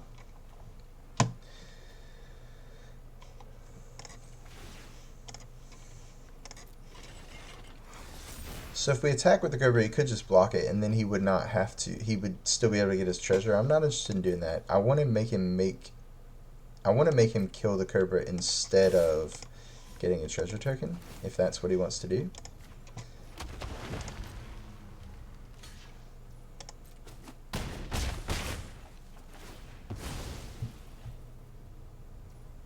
And he decides to create the treasure token. Yep. So he cannot Blood in the Snow this turn, but he could, in theory, Doomscar this turn. Okay. That's a good thing to get back with Blood in the Snow. I'm not gonna lie. Okay. Oh, and he can also just kill the Chariot. Okay. I accept, sir. Person. opponent. We did draw into the second chariot, and he did use his token or his treasure, so he cannot Blood in the Snow next turn. I'm still somewhat worried that he has some number of Doomscars in his deck, that he might just drop a Plains and Doomscar next turn. That would be bad. So I am interested in playing the Chariot and the Rangers class, because those both leave things behind. And I can play both, as long as I play at least one of them before I attack him with the Cobra, because, you know, he may block the Cobra with his Professor, although he'd be down to 2 if he did that. So he'd really need the Wrath. But, you know, he totally could. So, anyways, we're going to play this first. We're going to attack with everything.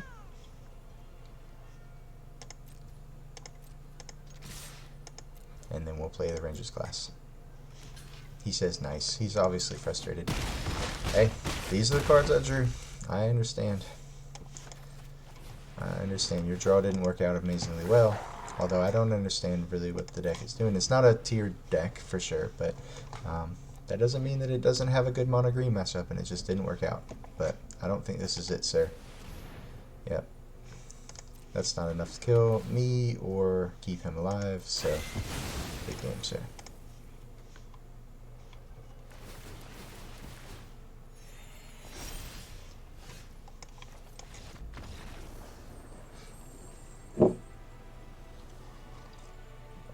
Good game, opponent. I'm trying to be better I'm trying to be better at talking. But in addition to that, I'm trying to be better at using gender neutral pronouns for my opponents, because I have no clue if it's a man or a woman. You know, I'm playing the odds when I say sir, right? Obviously, because unfortunately this is a pretty male dominated industry that we find ourselves streaming in. But you know, that doesn't mean that we can't play against female opponents, and I just don't want to be presumptive. So I'm trying to be better at just saying opponent or, you know, things like that. But I'm not perfect, so bear with me. If that does offend you, it's not on purpose. We have made our way to 5 and 2, so we will at least be getting 1 rare out of our troubles today. Pretty appreciative for that based on where we started. I also have to go get the cat again.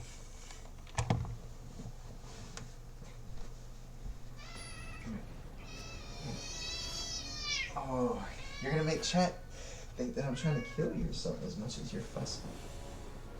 That's not the place for kittens. No, this is the place for kittens. I know. I know. You've been so good at that the last couple nights. Oh, I forgot to mute myself, so you probably heard me trying to console the cat, and the cat telling me how upset they were with me that, that I was making her move off the bed. The wife's got stuff for her business on the bed, and she doesn't want cat hair all over it, so.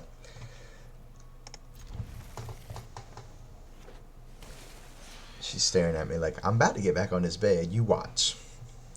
She's trying my patience. And I guess I'm trying her patience. We are at a standstill.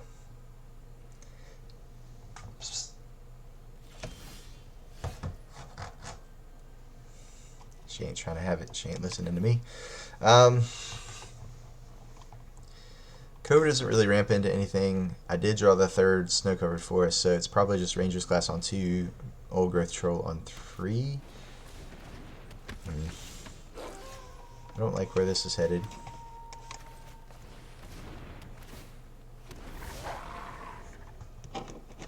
So far, but it's early. It's early. I do like that he can't brawl this turn. I don't like that he has a Rangers class. I don't like that we don't have a brawl.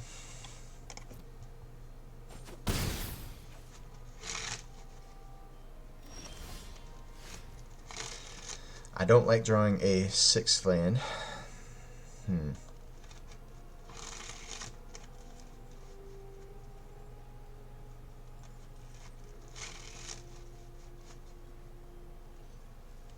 I think I just play the troll, although it is somewhat tempting to play Cobra, level up class, attack, get that working for us, and then next turn play the Wren. Honestly, I think I might do that.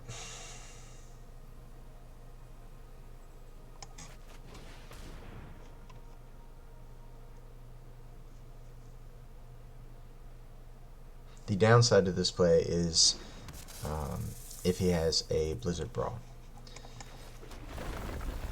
Because if he has a Brawl, he would kill the Troll, and that would also ramp us. But if he kills our Cobra, we still will not be able to Rend next turn, and we will not have the 4/4. So that would not be the best.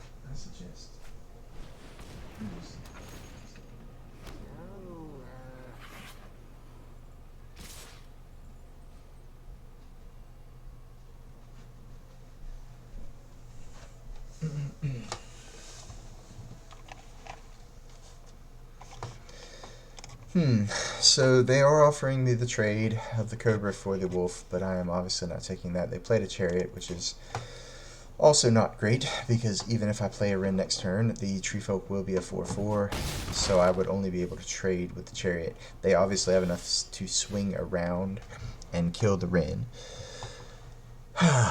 What can we do? What can we do? We can swing with the Wolf. He will not block with the Chariot, I can't imagine. That'll put him to 13. And we can try and sneak out a win with this Unnatural Growth. I tried taking the cat out of the room. She is back. She's pissed. She's going to be annoying for the rest of the night, I can imagine. Let's see. I think we have to play Rend though this turn. Let's not show them that until after combat though. So let's go ahead and just attack with the Wolf.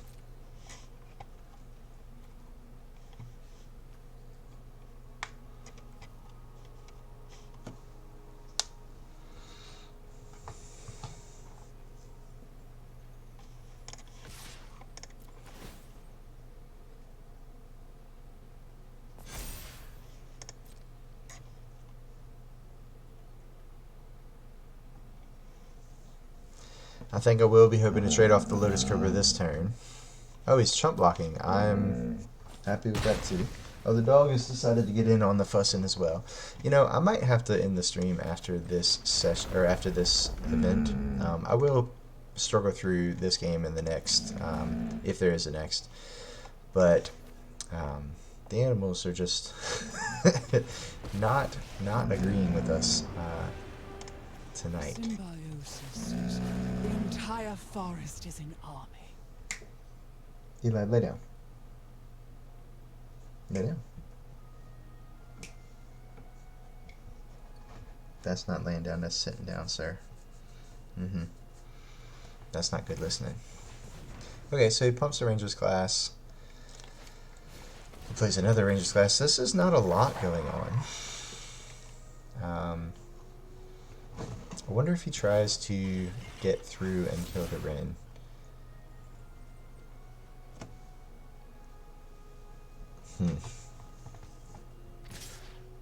Interesting. Now where does he pump? Does he pump the Chariot to a 5/5, or does he pump the Wolf? Okay, he pumps the Wolf. And he's attacking me, so the Rend will at least get to draw a card next turn, a land, but still a card.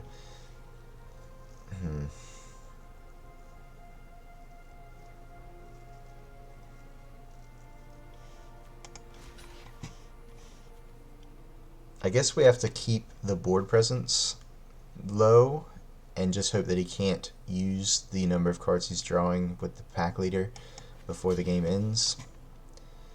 It's unfortunate. I would have definitely traded the Cobra for the token, but he also realized that that would have been a good thing for me, and so he's not going to do that. You know, I can still make the same trade though next turn, so honestly maybe it's not that bad. And drawing that was great, and I'm glad I didn't trade the Cobra now, because now obviously I can play double 2-drop or double 3-drop, but I would not have been able to do that had I traded off the Cobra.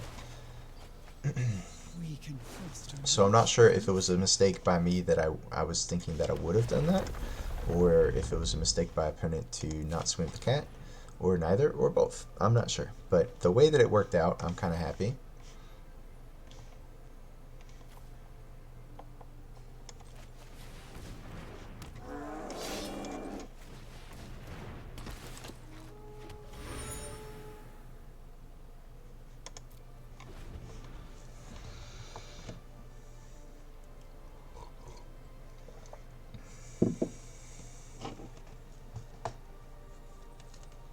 Let's see how clear this board we can get. If we have enough creatures that we can keep in play, like if my larger creatures disincentivize his attack with everything except for the pack leader, then, you know, presumably we can just play on natural growth next turn, and start attacking with one very large creature and using the rest of our creatures to leverage good blocks and to hold his army back, and kind of, you know, start using that to maybe claw our way back into this game. He has a lot of cards in hand. I mean, he only has one more than we do, but we know 3 of ours are lands. He doesn't know that. He knows one of them is a land. But they don't know that. They know one of them is a land. We also don't know how many of their cards are not lands. So they are ramping us, but they are also taking away our best blocker.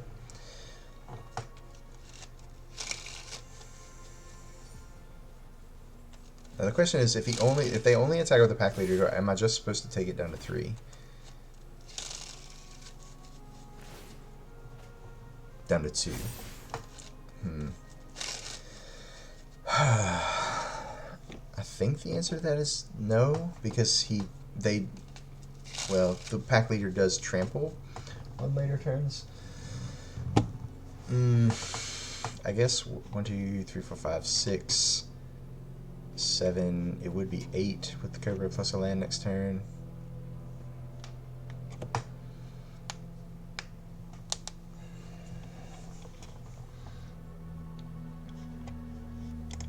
I think we have to chump.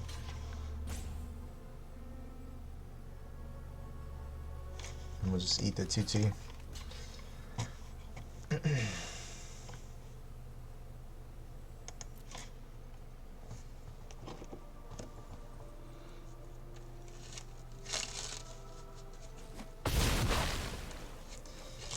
Okay.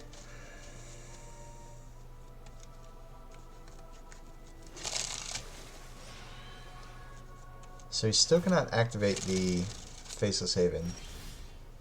Another Wren is great. Does mean we're wasting a little bit of mana this turn. I guess we could use that mana to pop our clue.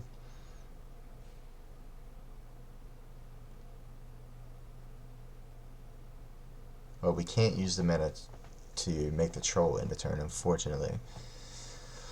It's going to be a tough game, but I think it's still winnable. We are going down with Wren this turn, and then just playing another Wren.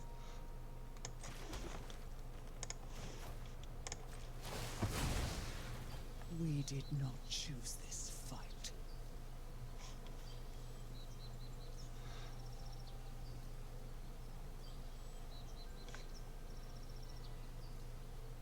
The trees can fight their own battles.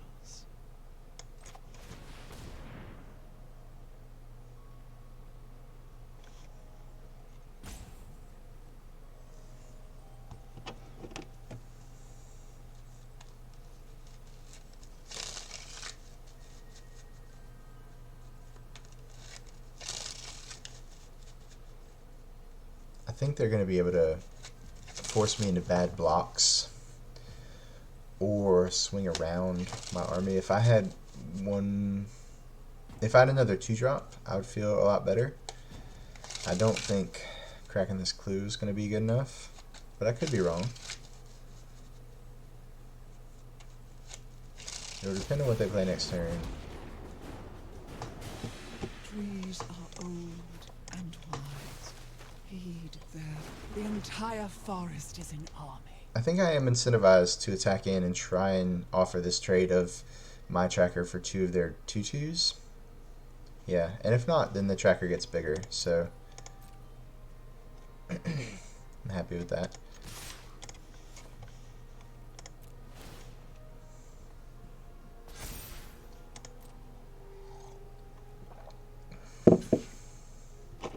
Okay. Yeah, no reason not to block with all 3. I respect that. Although I guess well, yeah, I could, if I had an inscription, I could trade the inscription for the 3rd token, but my tracker still wouldn't survive, so it would still be the same thing. It's the 2 tokens for the tracker, and then my card would be for the 1 additional token. Maybe I should have left them with the cat instead of the wolf. Maybe they also run Huntmaster. Normally I don't think about the decision in this deck because my version it matters, but for theirs I don't think it normally does. But maybe I should at least think about that. If he untaps and plays a Huntmaster, I guess I'll have my answer.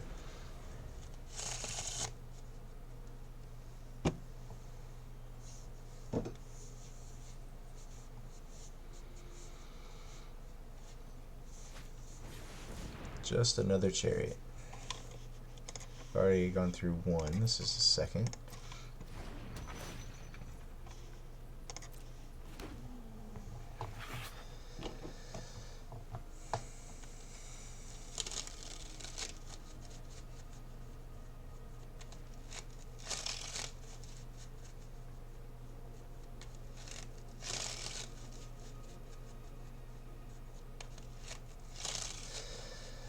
It would have been nice to have the tracker in play with the unnatural growth, but I'm still very happy with that trade, so I don't think there's much that could be done about it.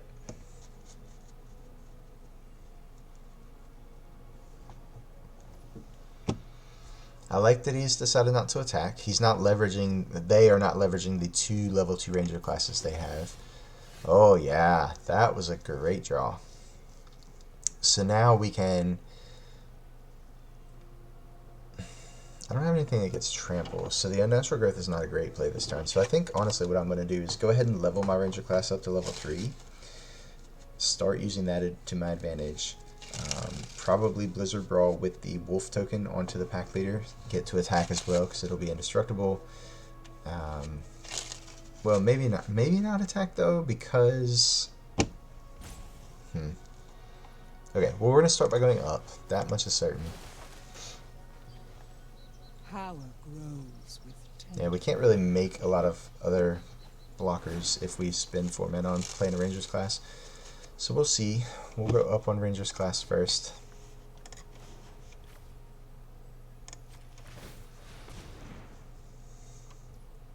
Old Growth Troll, that is nice. That is nice. Okay, so now we can, I think, attack with the wolf as well. We give up the ability to make the token, but we basically got it for free. We get a Huntmaster. Yeah, this is all coming together now. I think we might have stemmed the bleeding.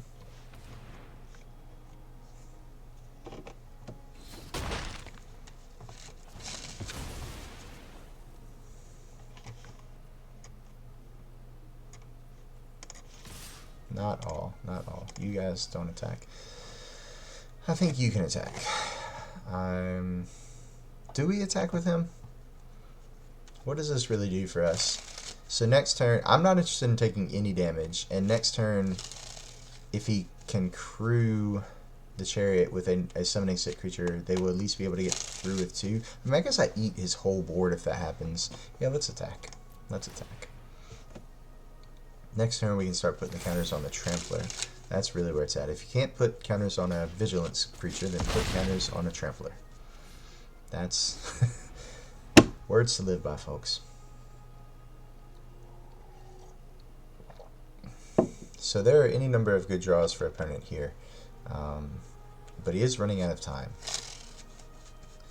Honestly, I don't know how many good draws he has. I was going to say Blizzard Brawls would start to stem the tide for these Tree Folk, but he doesn't have a creature that can currently brawl with a Tree Folk. So, maybe not. I think we're pretty far ahead after that turn. That was a good turn. The Troll was very good. The Huntmaster on top is also very good. And presumably we're going to find a good spot to just end the game with this natural growth. Okay. So there's the creature that can brawl with our Tree Folk. Actually, not quite yet. He didn't need to play another land, which he'd need the mana for the brawl anyways. So.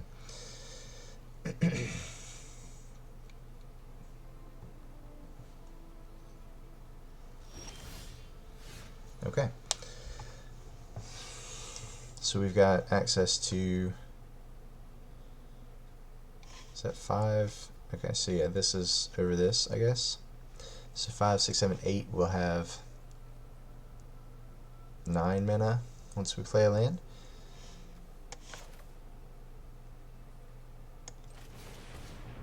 Oh yeah.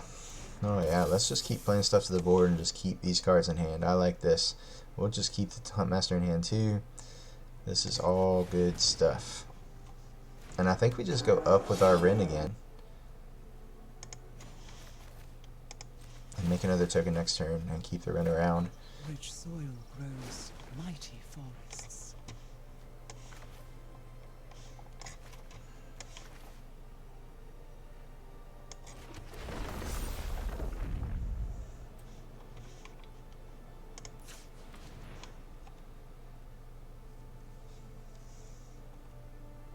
I think I might just waste this mana. I don't have anything to do with the mana, unfortunately.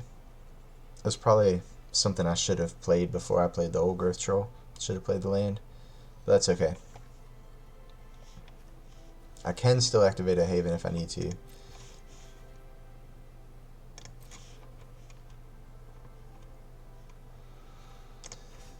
Let's just get in. Let's just get in.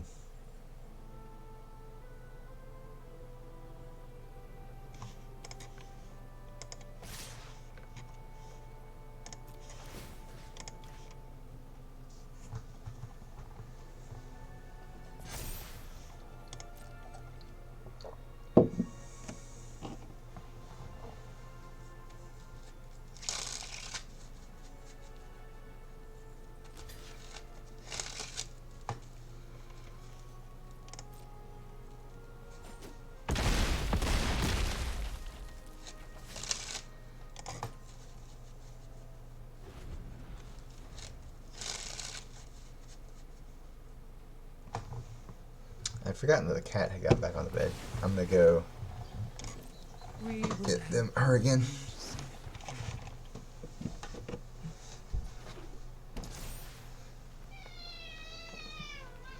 It's not the spot for you, and you know that.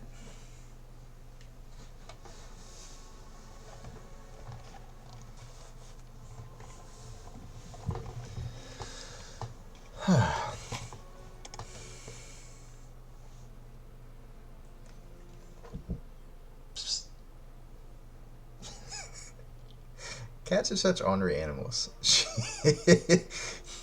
She normally lays right down there on this stool right next to me on a pillow, but she's decided today, since she doesn't want to do that, that I don't have any right to tell her not to get on this bed.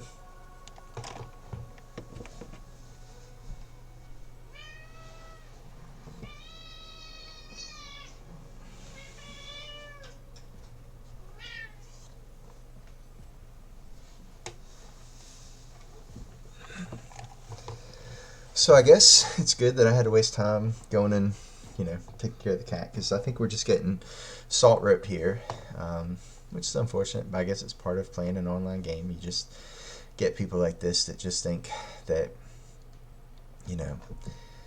if we outdraw them, it's just something personal that only happens to them, and this would never happen to any of us. So they just feel like to show their frustration, they got to do this. Whatever works for opponent. I'm just going to sit it out, and we'll just sit here and talk. And the cat's already back up on the bed, so I'll have to go get her back off again in a minute. I might just close her out, to be honest with you. Let's just go ahead and end opponent's frustration and just kill them.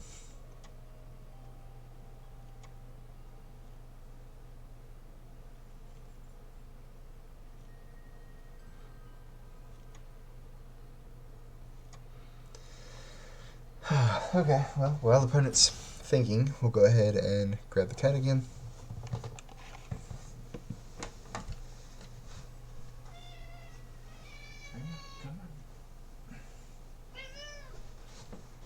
I'm going to just sit you outside now.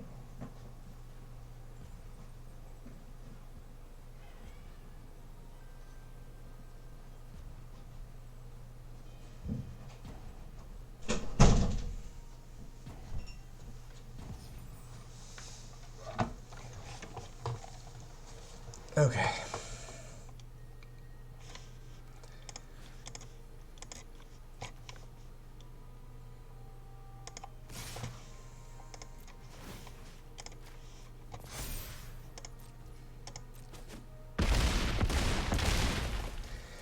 Alright, Krivanka.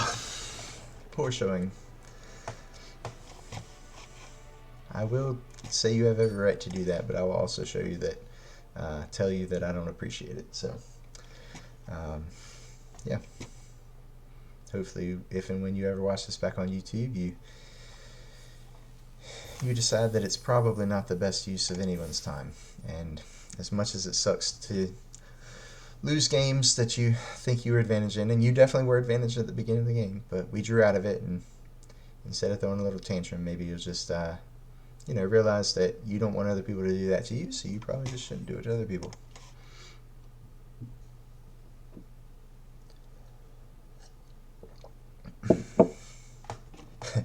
And I also would like to point it out for the record that opponent does have the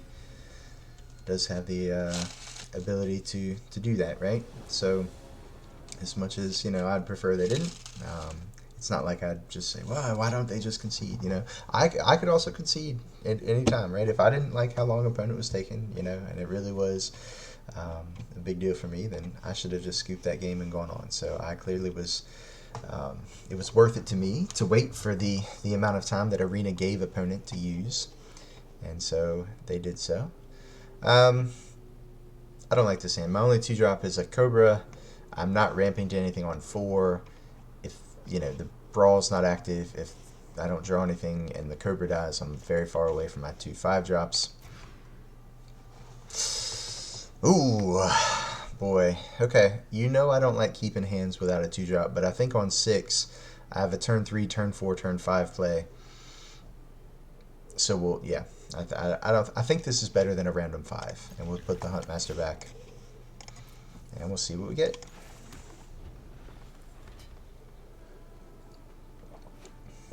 Poisoned Banana is playing a black-green deck. Okay.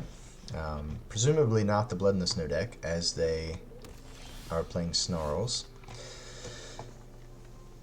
So I can play the Mammoth next turn because I don't have a 4-drop, so it means I will just have 3-drop and a 3-drop plus tap land, so that's actually fine. I was about to bemoan not drawing that last turn, but with this exact hand, it works out just fine. I think against the black deck that might produce little chump blockers, it's better to get the Trampler out than it is to get the Vigilance creature out. Yep, I'm happy I'll be able to trample over that for 3 instead of just chumping all 4 of the damage there. I'm presuming he will block because, that's what it's there for. Okay, or you could do that. So I get to ramp. I get to play Rin next turn. That's exciting. Well, actually, no. I only get to play Rin if I draw an untapped land, right? So that might not be the case. Okay, so I will... Oh, what? Oh, it exiles, so I wasn't going to ramp anyways. Okay, fair enough.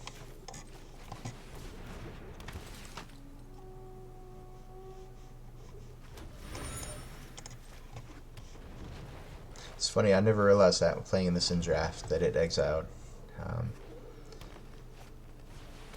I mean, I may have recognized it at the time, but it did not stick in the old memory banks. Okay, so I am going to offer this trade with the tracker for the Sedgemoor Witch. I don't think that they'll take it. And the nice thing is, after I play the Rin, since the tracker has Vigilance, it still will be able to block the Sedgemoor Witch with the Tree Folk to keep the Rin alive, since the Witch has Menace. So that's great. I'm not going to show him that we're going to play Rin before I ask him to trade, though. Okay. And I might be far enough ahead next turn to play a Natural Growth and try and just get him. Probably not. I'll probably end up just playing the tracker, but it's possible. Ooh, a second Sedgemoor Witch. Boy, if he's got a 1-drop here, or a land for that Sciences, he did not. That is something I am glad for. So now, let's go up. Let's go up and see what we look like here. Okay, so we draw a Faceless Haven. That was a good draw. So, I mean, we can force him to chump here. with at least one of these witches, and I think I'm incentivized to do that. It does mean that he will be able to kill the Wren if he can afford to even attack. Yeah, well, yeah. The tracker won't be able to block, but I think that's okay.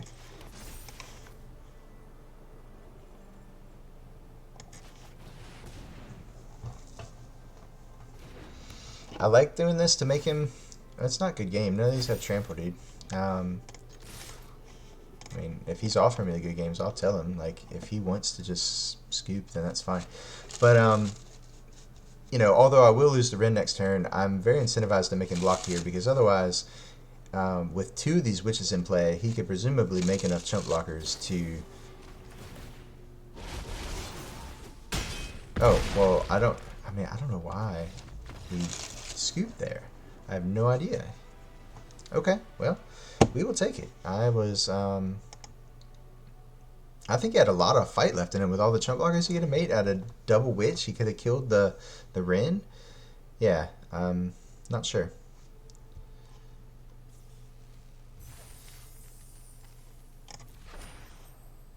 Another Vastwood Surge. I think that's the last Vastwood Surge I need to put into the blue-green kicker deck. Let's go ahead and claim our 7 wins. When we were 2-2, I did not think we were getting here, so very, very excited to get to 7 wins. We're still on our mythic free streak. Let's see what our 2 rares are. Okay, so the only new card is actually the uncommon. I know what this does. I'm not 100% sure. I know this has something to do with playing creatures of different types. Let's see. When you cast a creature spell that doesn't share a type with a creature you control or a creature in your graveyard, copy that spell. I mean, okay. Loathsome Troll. Roll a d20. Activate only if it's in your graveyard.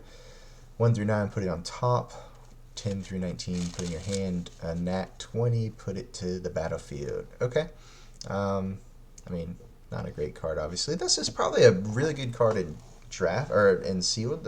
Yeah, draft, sealed, limited in general, right? I mean, it's slow, but it's a great late game card. Even if you don't get it back to your hand, then, you know, it's probably better than a random draw off your deck. So, I don't know, probably a pretty good card. I'm not a fan of either of these, I don't really think. Yeah, I don't think there's really a Curses deck. I guess there's the Curse General now for Commander, but that's not really my cup of tea. And this guy seems fine. He seems like most Simic generals. You know, you get advantage after play certain types of creature interactions and whatnot, but I don't think I'll be doing anything with that anytime soon. So, we've been live now for 2 hours. I don't expect the wife home for a little bit, and the kid is already gone. So, the cat finally seems settled, and the dog is chilling. So, I guess we will go ahead and do another one.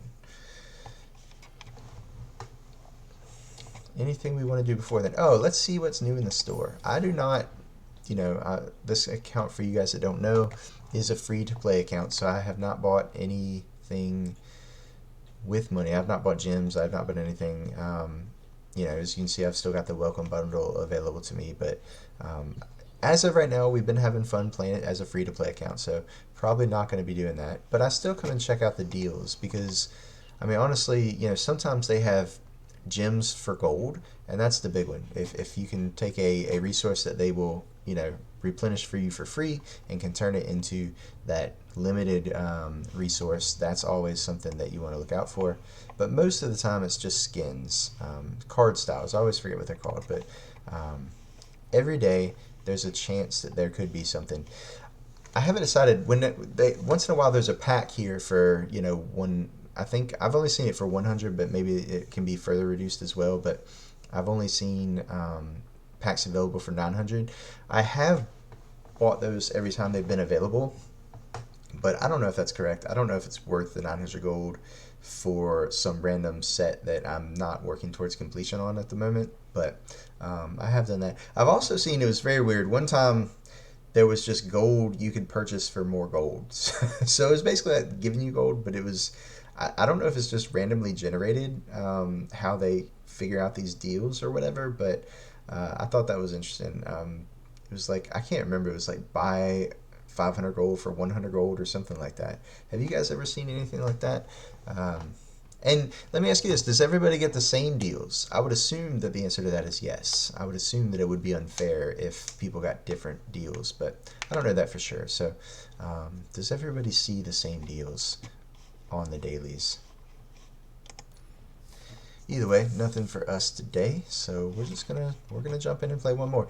If this does not go well, if the animals start acting up again, or if you know the wife comes home or whatever, I don't feel incentivized that we have to finish this next event. But we're at least gonna start it. We'll see how far we get.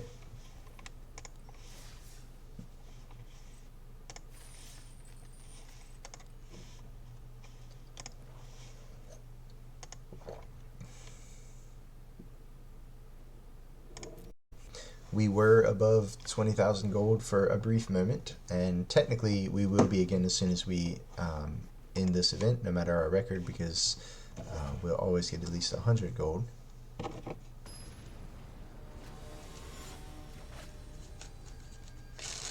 Prototype 1992.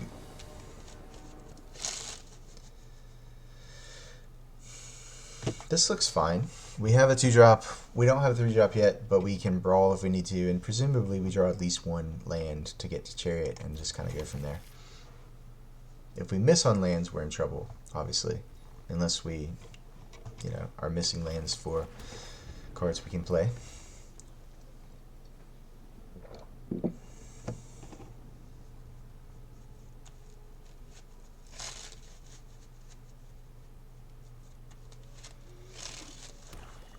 Snow-covered swamp.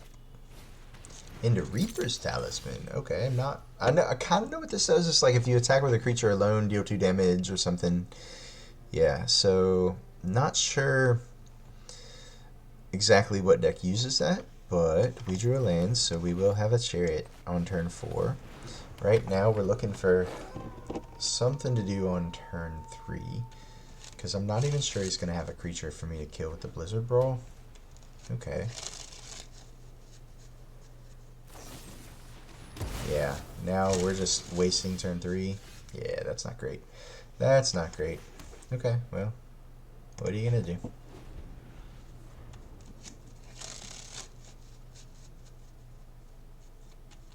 Not liking where we're at right now, but the Chariot into Rin is very powerful, and I'm not 100% sure what he's doing yet, so still got a lot of game to play.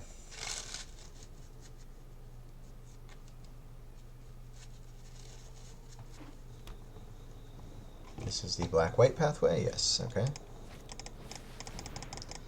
Oh, are we a, what is it, a pyre? Whatever the artifact, are we a cleric deck, or are we just a life gain deck? What are we right now? What even is this? Okay. So this costs 2 to equip, but I do like that. It's got some synergy there. He can equip it and then attack, and that's going to give him +1/+1 counter. Interesting, interesting.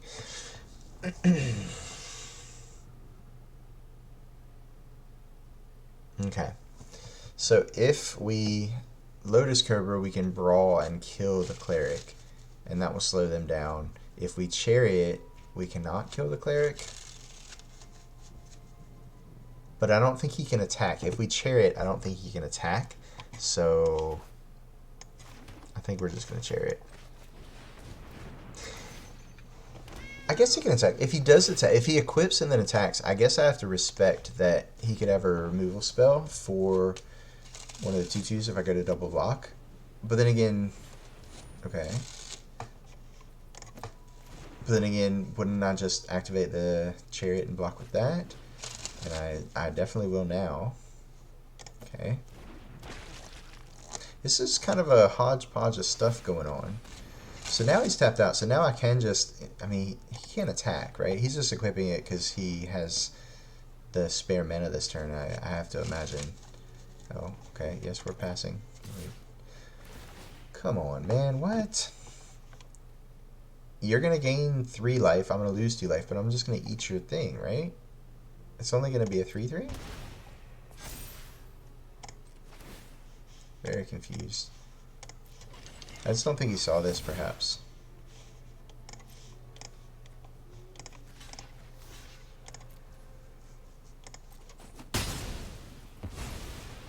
Oh, does it get Death Touch too?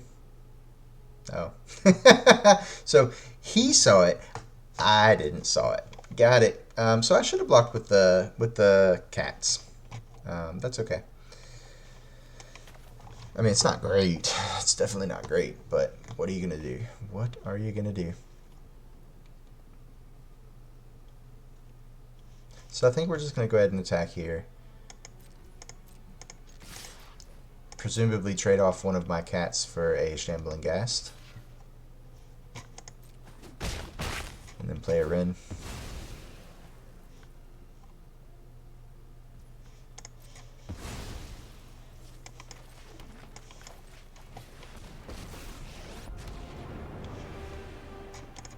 Come, Seven. The entire forest is in army.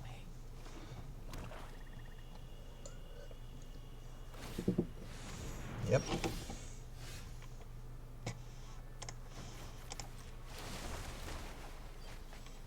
Power grows with tender care. Every seed contains great potential.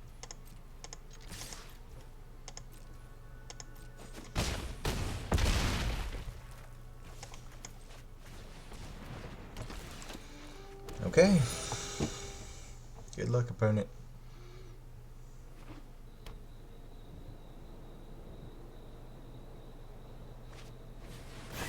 Yep.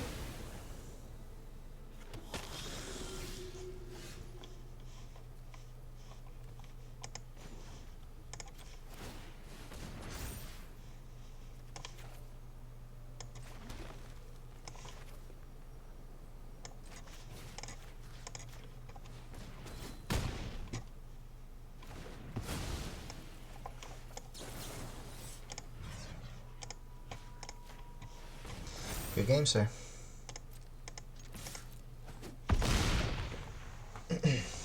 Good game, opponent.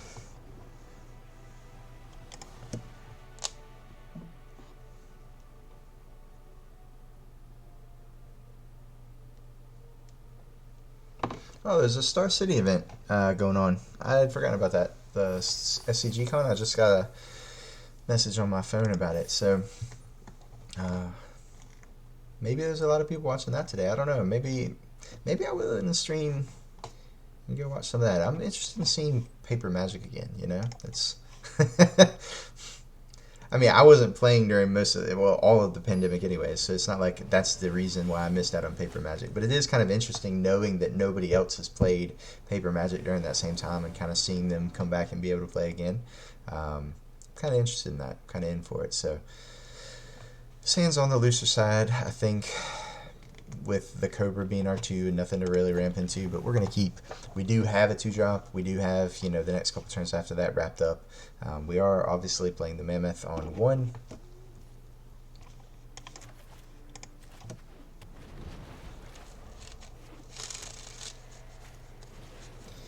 Lunarch Veteran. Okay. So I think we are just going to play the Rangers class here since we drew it. That was a nice pickup. Troll coming in next turn.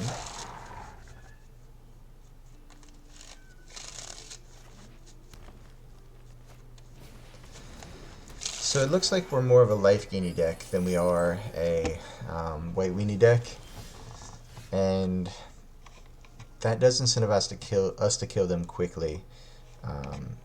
Their late game can get crazy strong. So definitely just playing Troll here, hoping to draw a land so I can track her plus Brawl next turn. That would be pretty great.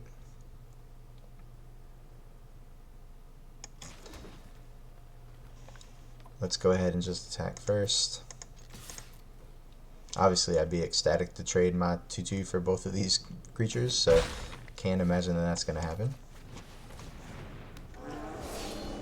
I could have also Brawled plus leveled up Rangers class.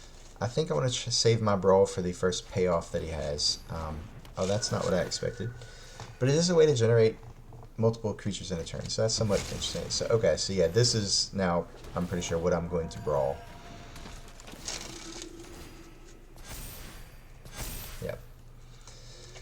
Okay. Did draw the land, so we will brawl plus tracker. That's nice. Our backup plan obviously would have been to brawl with the troll to kill the priest and then just not attack. So I'm super happy to still be able to attack.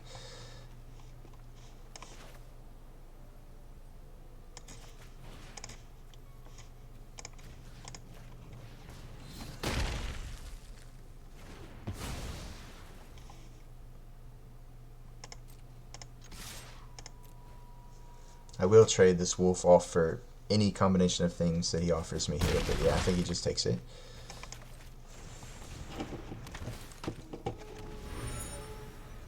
So I would love to draw a land next turn and be able to just play the unnatural growth and start really forcing some blocks from opponent, as well as just, I mean, the troll with unnatural growth has got to be great. Ooh, okay. I don't think that's really where you want to be. That's not a great card for him right now, because he noted it at 18, but I'm at least getting through with the Trampler. And obviously now that I drew the land, I think this is just over.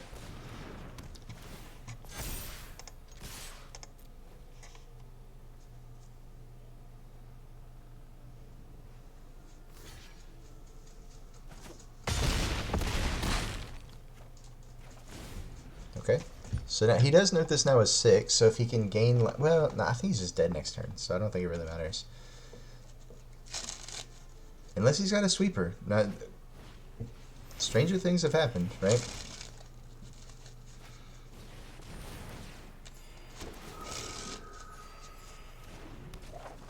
Well, I don't know. He's gaining a ton of life. Maybe, yeah. Maybe it's just still going to keep him alive. He's going to take a ton again next turn, but I am kind of running out of gas here.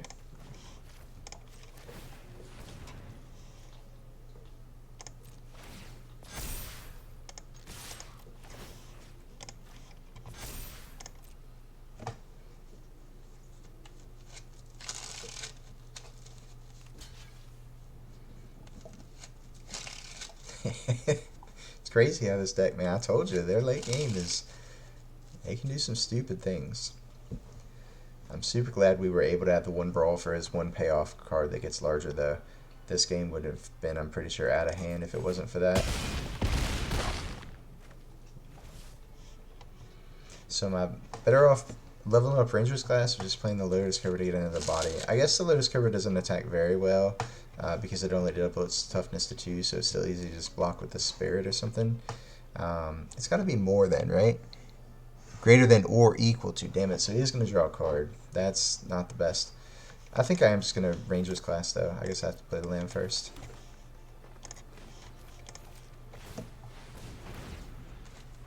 Okay. Let's see how many lives he can gain this turn.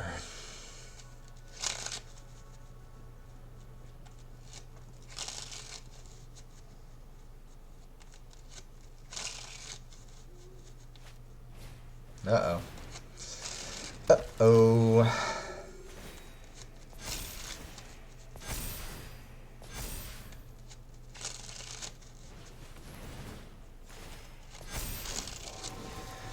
Uh-oh. We might be in trouble, boys and girls. Yeah, we're definitely in trouble. Bummer, man. Oh, Bix, here we are, just in time to see. Man, I thought we had him dead, but his late game is ridiculous. Ooh, yeah.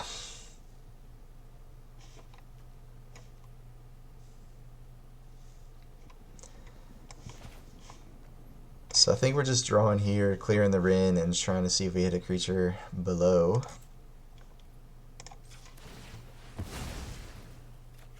We do.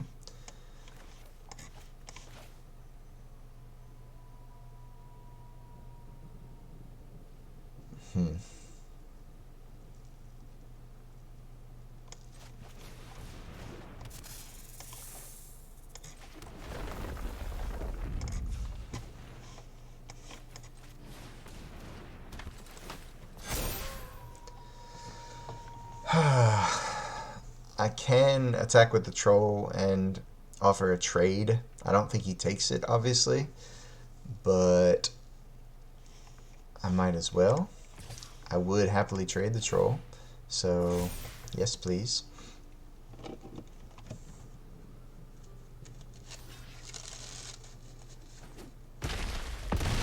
Okay, I don't know why I just decided to throw a creature away, but that's okay. I don't think he needs it. He didn't need that one anyways. I guess that's his way of telling me still had all these, maybe. Okay.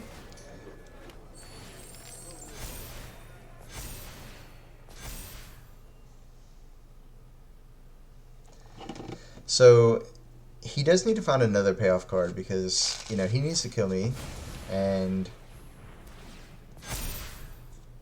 oh, okay, I don't know why he didn't do that first.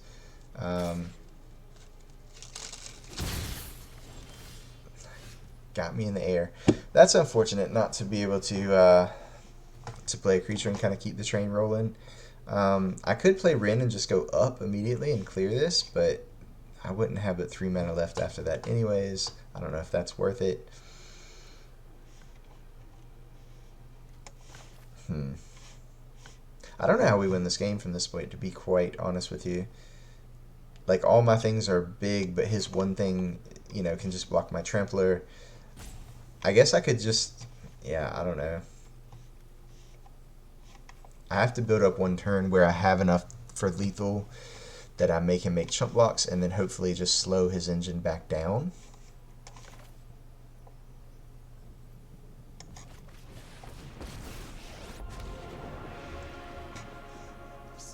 Yeah, let's go up first. I don't think I'm attacking next turn, so not having a tree folk next turn doesn't hurt. Okay, we got a troll, so that's good.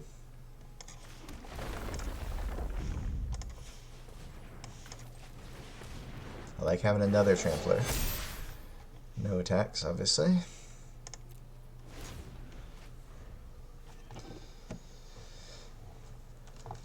If he finds another payoff, it's going to be very... Well, actually, he can just reanimate.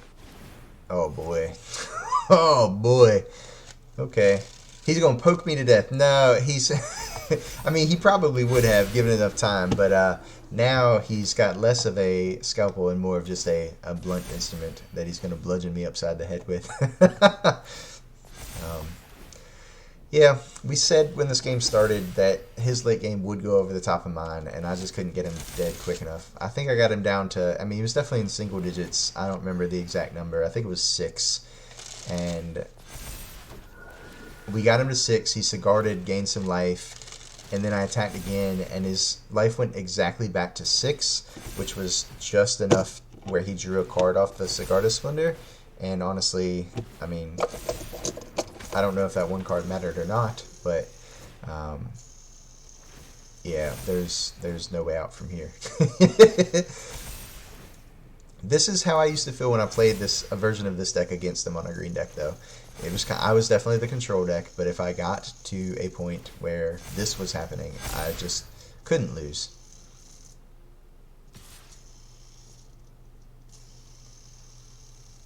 Oh, come on. Swing with enough to kill me. I'm not giving you another turn cycle to go crazy. I would have let you attack me for lethal and just not blocked, but I'm not wasting another turn cycle of you doing fun life-gainy stuff. Bix, how are you today? Super, late game stabilize is super powerful, absolutely. But normally it's the mono green deck that can do that. If they, you know, when I'm playing against normal mono white, if I survive long enough, you know, I'm stabilizing with chariots and tree folk. And in this matchup, it's like my chariots and tree folk are the beatdown, and his his stabilizing means he's gonna make, you know, 32, you know, creatures and 14 flyers, and there's levels, I guess. Anyways, we're 1-1. We're gonna keep on rolling. Bix, are you just getting on Twitch for the day, or have you been watching other things? I'm interested. Do you watch any of the? Do you watch live events? Are you watching the Star City coverage? Is that going on right now? I just got a notification on my phone. I'd forgotten that was this weekend, but I'm assuming that they are in the middle of playing those as well.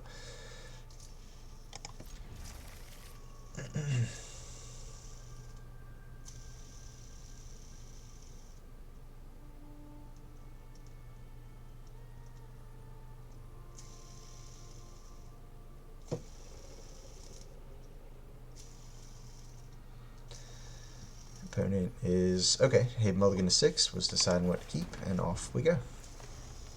I watch other streams, but no, I haven't been watching that. I also haven't been watching the DJ gaming event. Oh no, what is that? I'm not even sure I know what that is. I might be unplugged from that. What is that? Is that something that I should be checking out after I get off for the night?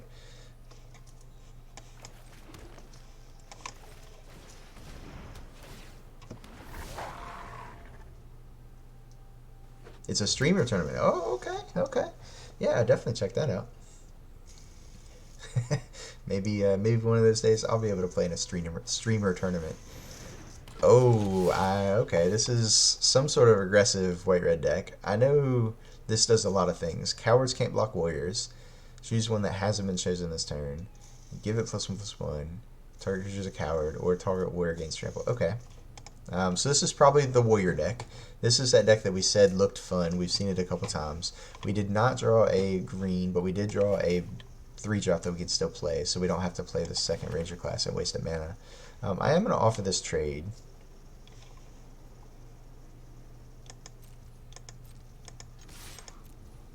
He's not going to take it, but I think we're still trying to race here. It's another one of those snowbally kind of decks. Like, for the decks that snowball, you know, there's two ways to kind of play it. You can either try and race them and hope to beat them before they put the synergistic pieces together to make their stuff better, or you can play very turtly and try and pick apart their pieces and keep their synergies from coming together. This deck does not have a lot of removal, and you know, they have the one card that makes all their creatures double strike, which means, you know, even if we force it into situations, they can just turtle up until they can alpha strike, and their first striking, you know, their double striking creatures are just going to be better. So I think without the removal or the way to force bad attacks or blocks, we just have to try and be aggressive. We didn't draw a third land, which is unfortunate. I think pumping the Rangers class so I can attack in with both and still get in for 7. I don't know why I didn't. Does this give first strike? It does. That's terrible. Okay, so yeah, we're in trouble. It might honestly be better here to sack the token and try to draw a card and try and draw into another land. I think that's what we're going to do. Okay, we got a land, so now we can play the second Ranger class. And at least be able to play the Chariot next turn. Right now, he's holding off the team with his 5-powered first striker. But eventually, I'll be able to attack around it or possibly draw a Blizzard Brawl for some removal. This is the first time you can equip per turn? Yeah. Okay, so now he gets in and now he's going to switch it over to give him first strike? Yeah. We're not looking great this game.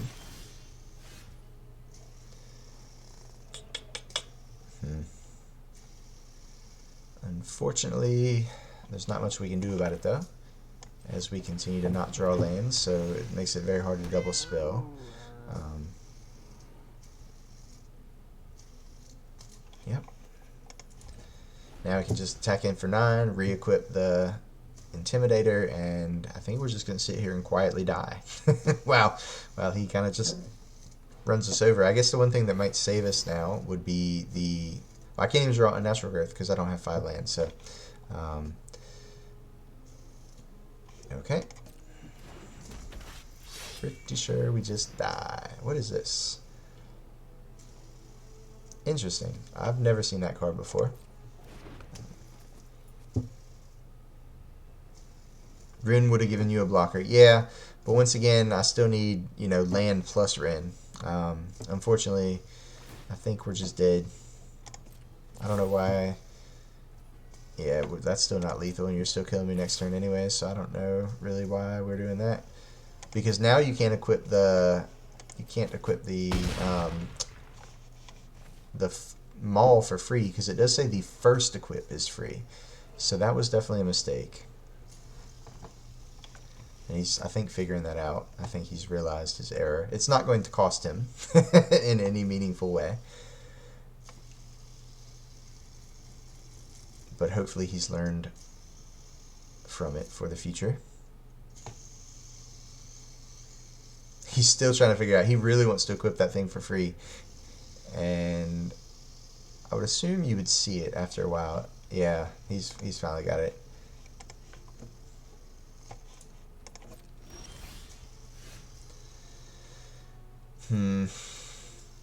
Is there any way out for us? We can't kill him, right? So even if I attack with Haven, that's 8, 12, 16. Yeah, he doesn't even have to. I can't even force him to block. Good game, sir. Or good game, opponent. Alright, off we go to the next one.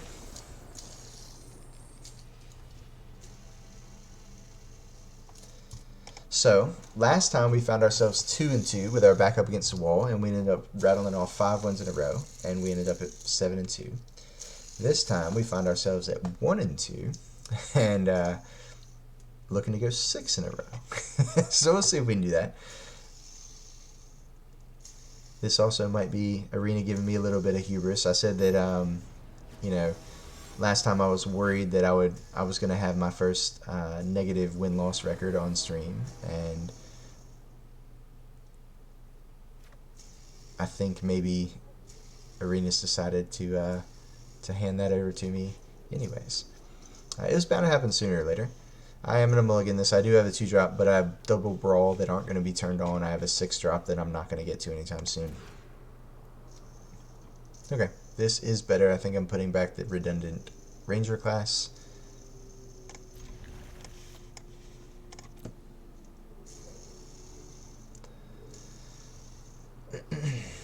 So Bix, how long did you end up staying mono white again? Okay, how long did you end up staying on last night playing around with Citadel? Did it start acting right for you again, or is it continuing to give you some issues?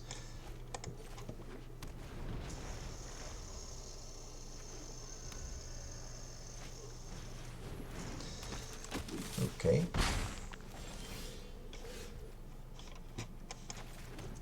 Hit or miss currently? Yeah.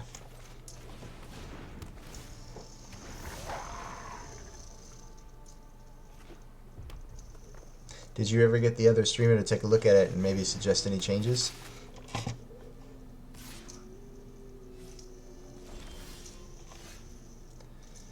Okay, so another equipment-based deck. Down to a 32% win rate. Oh no, it was at like 70 the other day. Holy cow, it has really crapped out on you, huh? Well, hopefully you're just on a string of bad luck and you can turn that around. Let's see. Given this +3/+3 on a double striker is scary. Scary. There's nothing we can do about it this turn. So we are going to attack and stay aggressive. We're going to play the troll.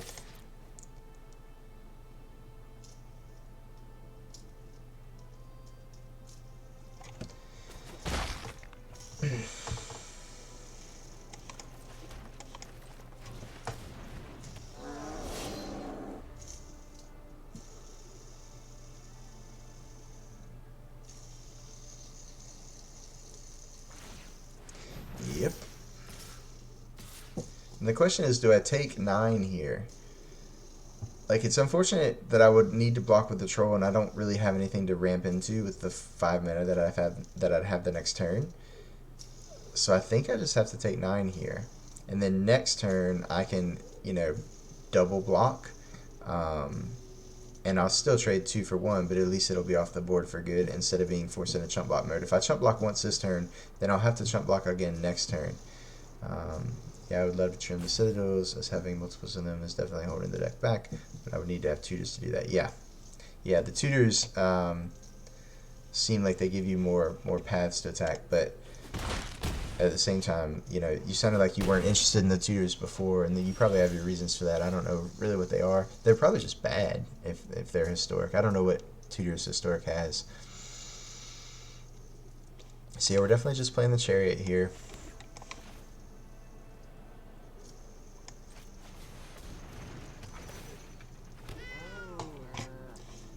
I'm not attacking with the old growth troll. Am I attacking with the wolf? I don't think that's worth it. Yeah, I don't think so. I think I'm just gang blocking this thing with everything possible, just get it off the board. Unfortunately, he will then be able to just put the equipment on the flyer, and I'm still dead pretty quickly to that if I don't find a Wren. But, you know, one problem at a time, I suppose.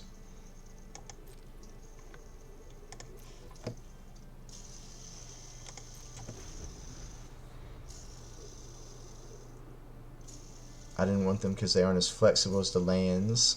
Since the flip lands, I can pull off the top to play as islands instead of a spell if I need to. Got it.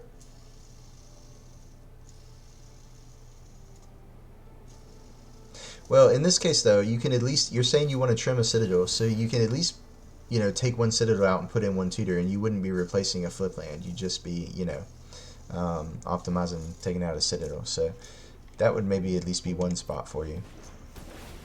Remus, how are you, buddy? Hadn't seen you in a couple days. Glad to have you in chat. Welcome, welcome. We are getting ready to get smacked down. I think for a 1 and 3 is what it's looking like.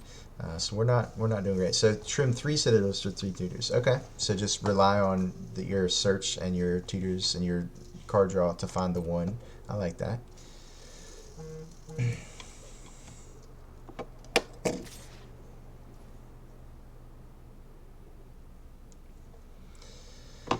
Okay, so am I trading for the tokens or the chariot? And I think the answer is the tokens. So let's just pass. We're blocking with every damn thing. So we can kill the troll with first strike damage, and then I will still have enough of the wolves left to kill the fencing ace. That works even if he kills one of the tokens with a 1 mana red removal spell. So I think we should be good here.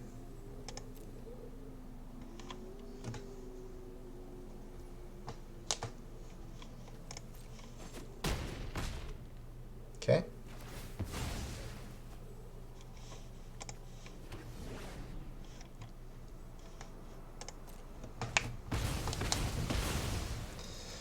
Okay, so we traded like a billion things for 1, but it's off the board. Now we still need to find very quickly a blocker for this this flyer.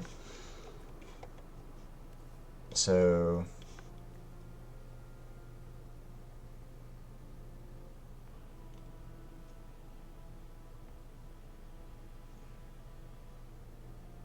okay, so it's chanting the equipment. Got it.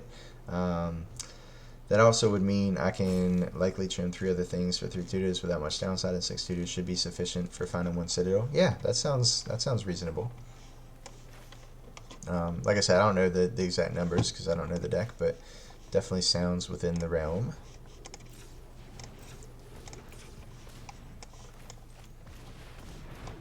Okay, so this gets us a clue. We can decide if we want to make the troll the end of turn or just pop the clue, but for right now we just crew and get a second clue.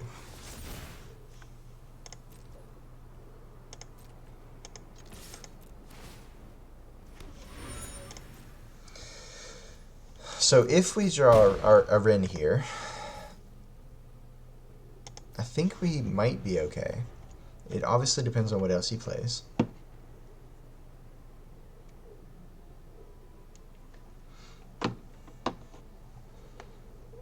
Have you seen the new Crimson Vow cards? I've seen some of them, Remus. Exile target tapped creature. Well, that is a good thing to play against us at the moment. I'm not sure it's a good card in general, but it is good right now. But it does mean he's only attacking for 1. That's fine. So, yeah, I've seen some of them, Remus. How do you feel about them? I have not seen anything that really has done it for me yet, you know? I'm still waiting on those 1 or 2 cards that I'm like, yeah, that's the one I'm really excited about. And I haven't gotten there yet, but I know that they've been very exciting to some other people, and so I think that's great too. What have you thought of the spoilers? And if there have been any new ones today, I have not seen any spoilers today. I've kind of been playing around on the computer but doing other things. So if there have been new ones today, then I have not seen them. I think we're just making the troll, using it to crew the chariot, copying the clue again so we can continue to just try to churn through our deck and find a Wren. I'm not a fan of another extra turn spell in Standard, but it overall seems like a good set. I like the set so far. I'll be honest, the one mechanic that I like out of the set more than any others is the mechanic that everybody else has been apparently giving Wizards a lot of grief about. I really like Cleave. I think, I've heard that it just looks, convoluted, or the formatting. I really like how it looks. I'll be completely honest with you. I think the formatting of like having those square brackets and just reading the card through once, parsing it and understanding what it means in its entirety, and then having to read it again and kind of omit those parts to understand what it does and how it changes the spell. I think that's just great. Bix, you also like the Cleave? Nice. Yeah, I'm a big fan. I'm a big fan.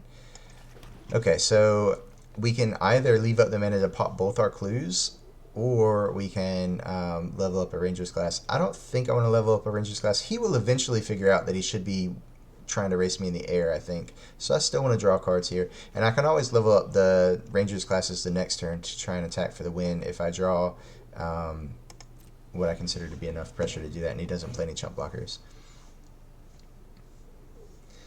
I think it's a cool idea, and all the Cleave cards so far have been good. Yeah. Bix, you say it's a cleaner way to do an alternate cost. I kind of agree. Like, I think it looks pretty darn clean. I really like the way it looks. I'm hoping that people are just unused to it. When we first made split cards and they had a card and they turned it sideways, everybody was, freaking out. But everybody loves the split cards now. So I'm kind of hoping that, now I think he might just be dead. If he doesn't have land plus chump blocker, I think we get him. I think. Maybe we don't have enough power to... we're definitely going to crack these clues. I would like to draw a Ren and just take the pressure off and not have to worry about it.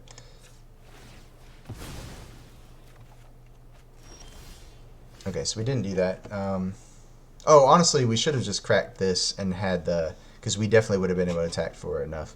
So now we have to engineer a way to attack for enough damage. And I think we definitely do that if we play the Briar. Attack and there. We got lucky. So let's go ahead and tap this one and tap this one for 2 mana and play the tracker. Use that to create a chariot. Activate the Faceless Haven, and we got there by the skin of our teeth. I did not think we were going to get there, and I think the opponent did give us an extra turn or so to get there, but we're appreciative of that, and we will take it. We are now at 2-2. Someone said they didn't like it because they were confused, because they were unsure if it was meant to be a mechanic going forwards as a cleaner alternate cost, but said that it does make sense if they were to do that.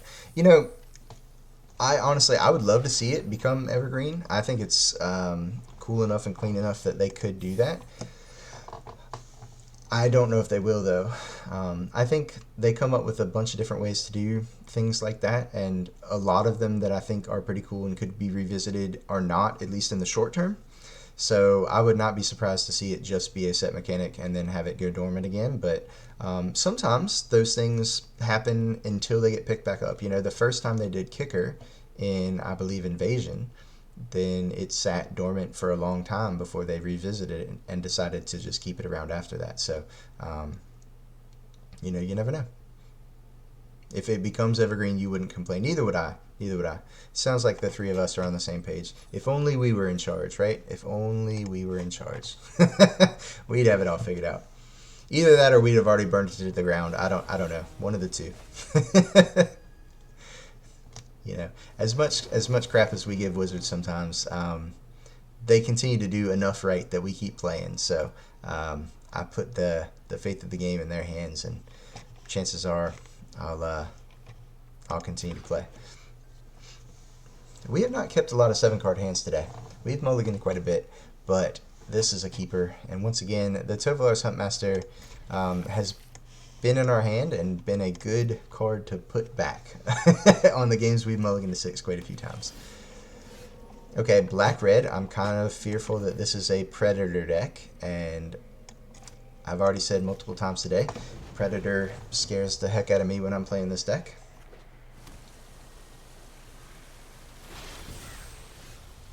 You said it doesn't make sense if it goes away after the set. I mean, maybe not. Maybe they agree with you and they'll just keep it around. Like I said, I'd be on board.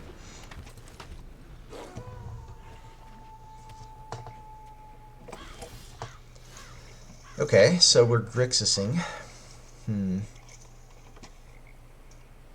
So he does have double blue up for a counter.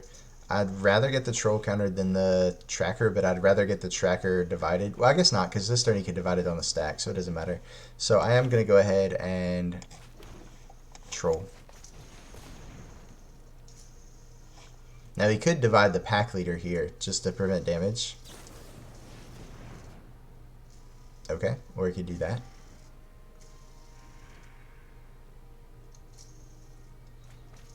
Coma, oh no. This deck can never beat a Coma in a million years, so hopefully that's the only one in his deck. Sometimes they just play one. But yeah, if he has more Comas, then we are not long for this world.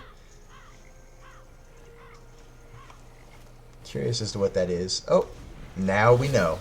He is reanimating and we are dead. If I can't beat it on turn 7, there's no way I can beat it on turn 4. Good God. What can we do here?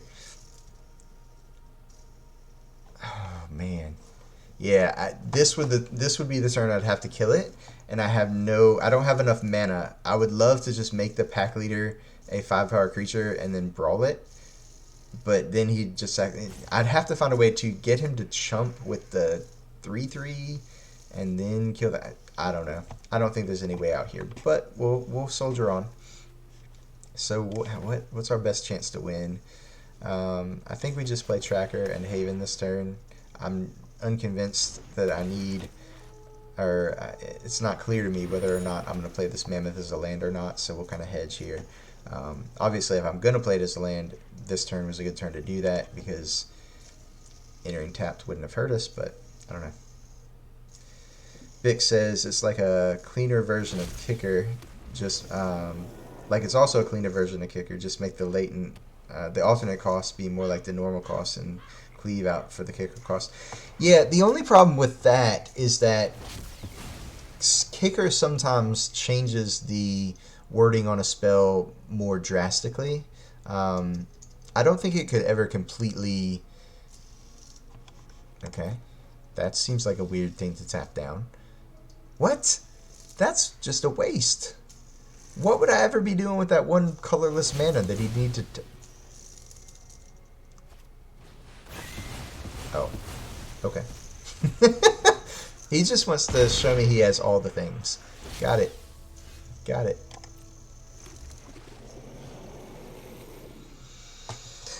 Okay. So in theory...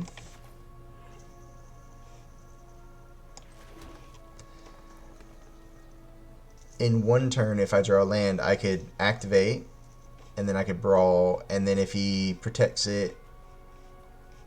No, so I have to play this as a land, and then next turn, I hopefully draw a land, play the land, so it's enough to kill the Coma with the brawl, and then if he sacks one of the serpents to give it indestructible, then I abundance it in response. And I just have to hope that he throws away the coils again, and only has one when we go to do that next turn, so... That's the current game plan. Let's play to our outs. Man, I've never seen somebody reanimate a Coma. When he suspended that card and then he discarded the Coma, it was not on my radar at all. Yeah, live and learn. We are going to lose this one, though.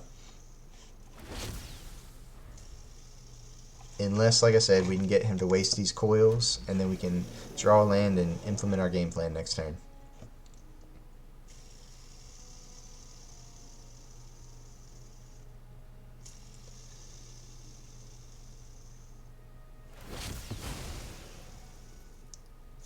Why reanimate Como when you can Helm of the Host it? I'm not sure. I'm not sure that I know what Helm of the Host is. But to be fair, to answer the question why reanimate Coma, I mean that's why you reanimate Coma, because it's currently wrecking my face. That's why. I don't know that it's better or worse than helming it, because I'm not sure what that does, but Unless that's a thing that if it equips to a legendary creature, it makes copies of the legendary creature, perhaps, or something similar to that.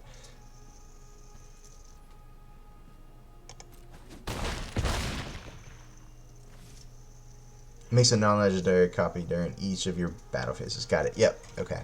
So yeah, I did get that. It sounded somewhat familiar. Seize the spoils. Okay, so that's just a way to discard a coma. Got it. I wonder if he's also playing the what's the dragon that they're reanimating a lot now? Oh, there goes my game plan, chat. We didn't get there. Who'd have thunk it? Who'd have thunk that we wouldn't have gotten there? You know, against this coma, man. I mean, I guess I'm sacking this token. Maybe I can draw into the black bony one. Yeah, I think so. It's we're not quite dead yet, Remus, because I think we can. No, we're dead.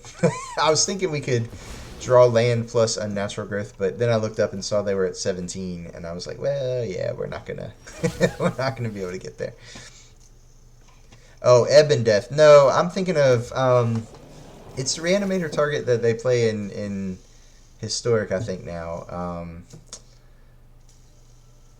I don't remember the name of it. It's like when it comes into play or when it attacks, you draw a card and they discard a card and you gain some life, and it does a whole bunch of stuff.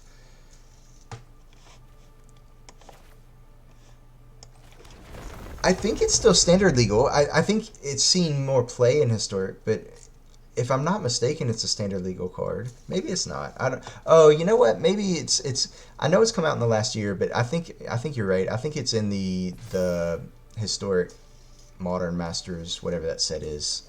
Yeah, so I don't think it's in Type 2. So he's probably not playing it. He's probably not playing it. Okay, so yeah, we got nothing. We'll let him kill us, I guess. This will end our streak of events that we have finished without a losing record, unfortunately. Let's just get him. Let's get him. Let's show him who really is boss here. He may have won the game, but we got in for a sweet 5 damages, so can't be too mad.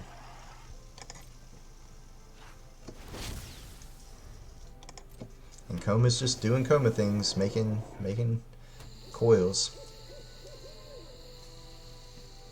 I just want Wizards to let us play the new set. My gems are ready and waiting. Yeah, I hear you.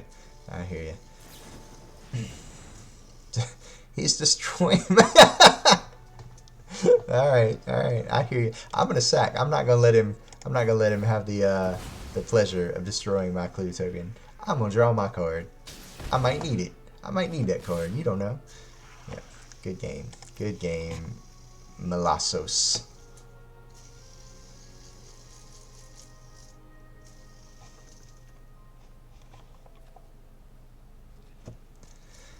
Seems like a fun deck. I didn't know there was a standard reanimator deck. Oh, is he gonna BM me now? Really? Okay, good. I was like, man, I'm letting you attack for lethal, and all you have to do is hit OK.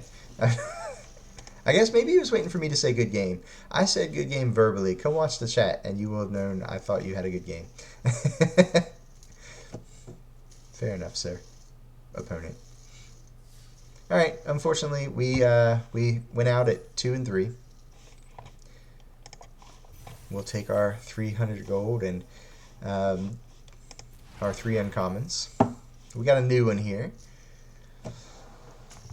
Okay, so this is the LD plus creature land.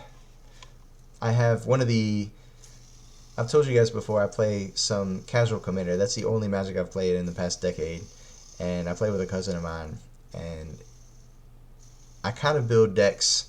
He's always been a casual player, and I've always been more on the competitive side. So when I try and build decks to compete against him, I try and pick a theme and kind of lean hard into that theme. And that's kind of my... my governor, of how, I'll go down a rabbit hole and I'll make it into a competitive EDH deck, and that's just not fun. But sometimes I hit my mark and sometimes I miss. And I have a Rada deck, the original Rada, that is just a 2 mana, basically a mana rock that in my command zone that I can have access to every game. And so I just play her as an LD deck where I just play her on turn 2. If she lives, I just start playing 4 mana LD starting on turn 3. Um, and he's notoriously trying to skimp on lands anyways, and so he doesn't like that deck at all. Um, the first deck he didn't like of mine was a Talran just counter everything deck, and he thought that was terrible. But now he's learned how to play against counter spells, and I have the Rata deck, and so he suddenly doesn't mind the Talran deck anymore, and he hates the Rata deck. Um, and this definitely will go in the Rata deck, I think. I have not ordered cards for any of my decks in the last couple sets, but when I update them, I'm definitely going to get one of these for Rata. And on the other side of things, I have decks that have not really panned out. I have a Celestial Kirin deck that, to be honest with you, I am very excited because right now, already, a lot of the white cards are spirits that are in the current standard sets. And wow, that's already good because I'm getting upgrades if and when I ever upgrade that deck. But it also kind of leads me to believe that, spirits were a huge thing in Kamigawa, and we're going back to Kamigawa. And although it's definitely looks a lot different, it looks a lot more futuristic and like neon-y. But I'm hopeful that spirits will still be a big part of that set, and we'll get a lot of support for that deck. So, but right now, currently, that's kind of on the other side of the power curve where the decks that deck is pretty much gets stomped on by all the decks that he has, but it's still fun to play, so I still enjoy it every once in a while. The new Innistrad spirits are really cool. Yeah, I agree. I think that spirits are a pretty cool tribe, and they're getting a lot of support in this set. And I hope that just continues as we move forward to going back to Kamigawa.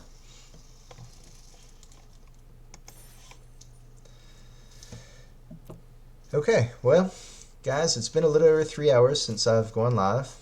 Remus said he'd be right back. We might be gone by the time Remus gets back, depending on how long he's going for. I don't think I'm going to start a new league. I think we're just going to end there. When they die, they return to haunt the battlefield, and the enchantments do what the creatures do. Yeah, I kind of like that mechanic. Right, is they kind of have come back from the dead and in non um, corporeal form, and I think that's really cool. Um, yeah, I think we're gonna end it here for the night. Like I said, I might be back on for my normal stream later when the wife gets home. It'll just depend on whether or not she wants to go back out and get a drink somewhere and whatnot. If she does, we'll probably just do that. But if not, and she's tired, I'll probably jump back on later.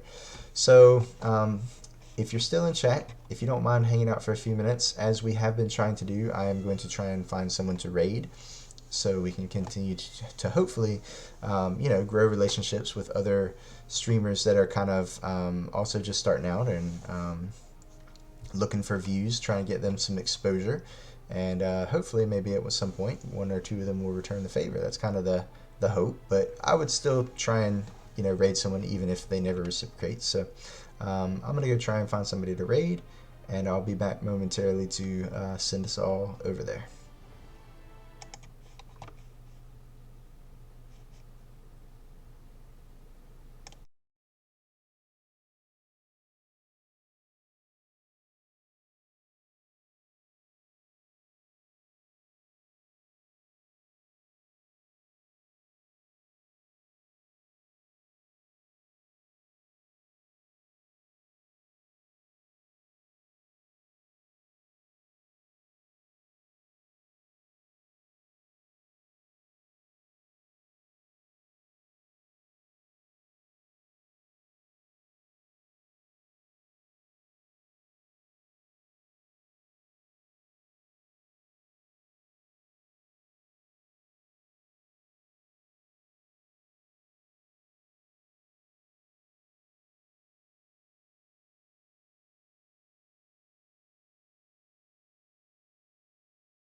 Happiest hand, but it's not looking good.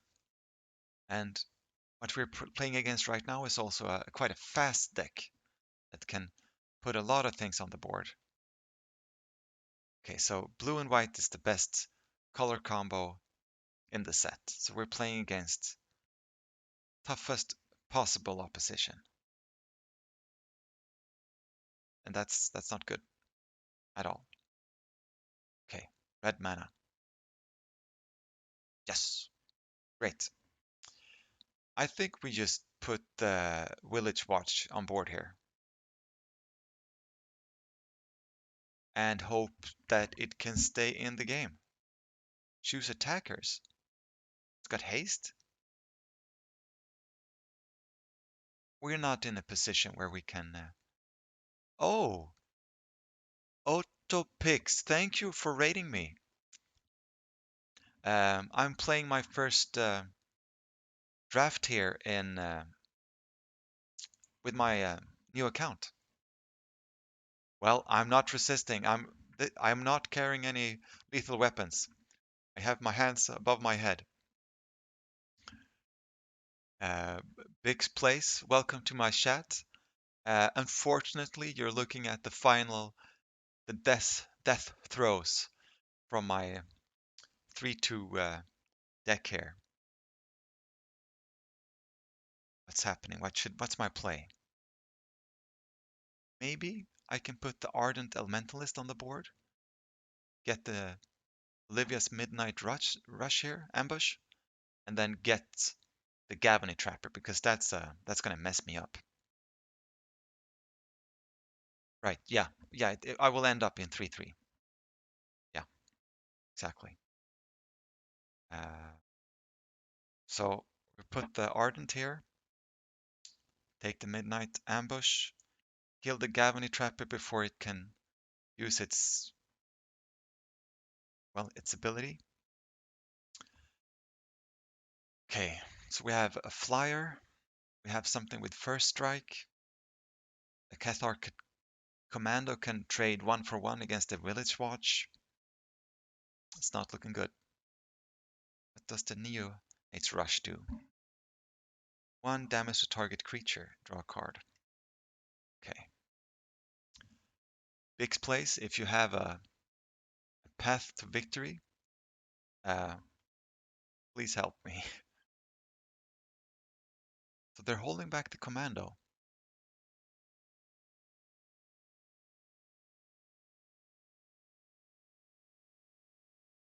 Maybe I'm not doing it right, but I think this is a decent block. Organ Hoarder. Thank you for joining the cult. The Purple Flame needs all the cultists it can get. What's my play here? When it enters the battlefield, mill. But I think that was correct. Yeah, kill commando. I think the correct that you kill the commando and draw. Okay. Okay. Okay, so that I'm gonna start with that. Kill the commando and draw. Draw land. And then what's my Pax Betrayal? Let's see. It's not looking good. Tap creature. You don't control. So probably next turn they're gonna play a disturb spell, and then the devoted Graphkeeper can flip my Village Watch, and that's gonna be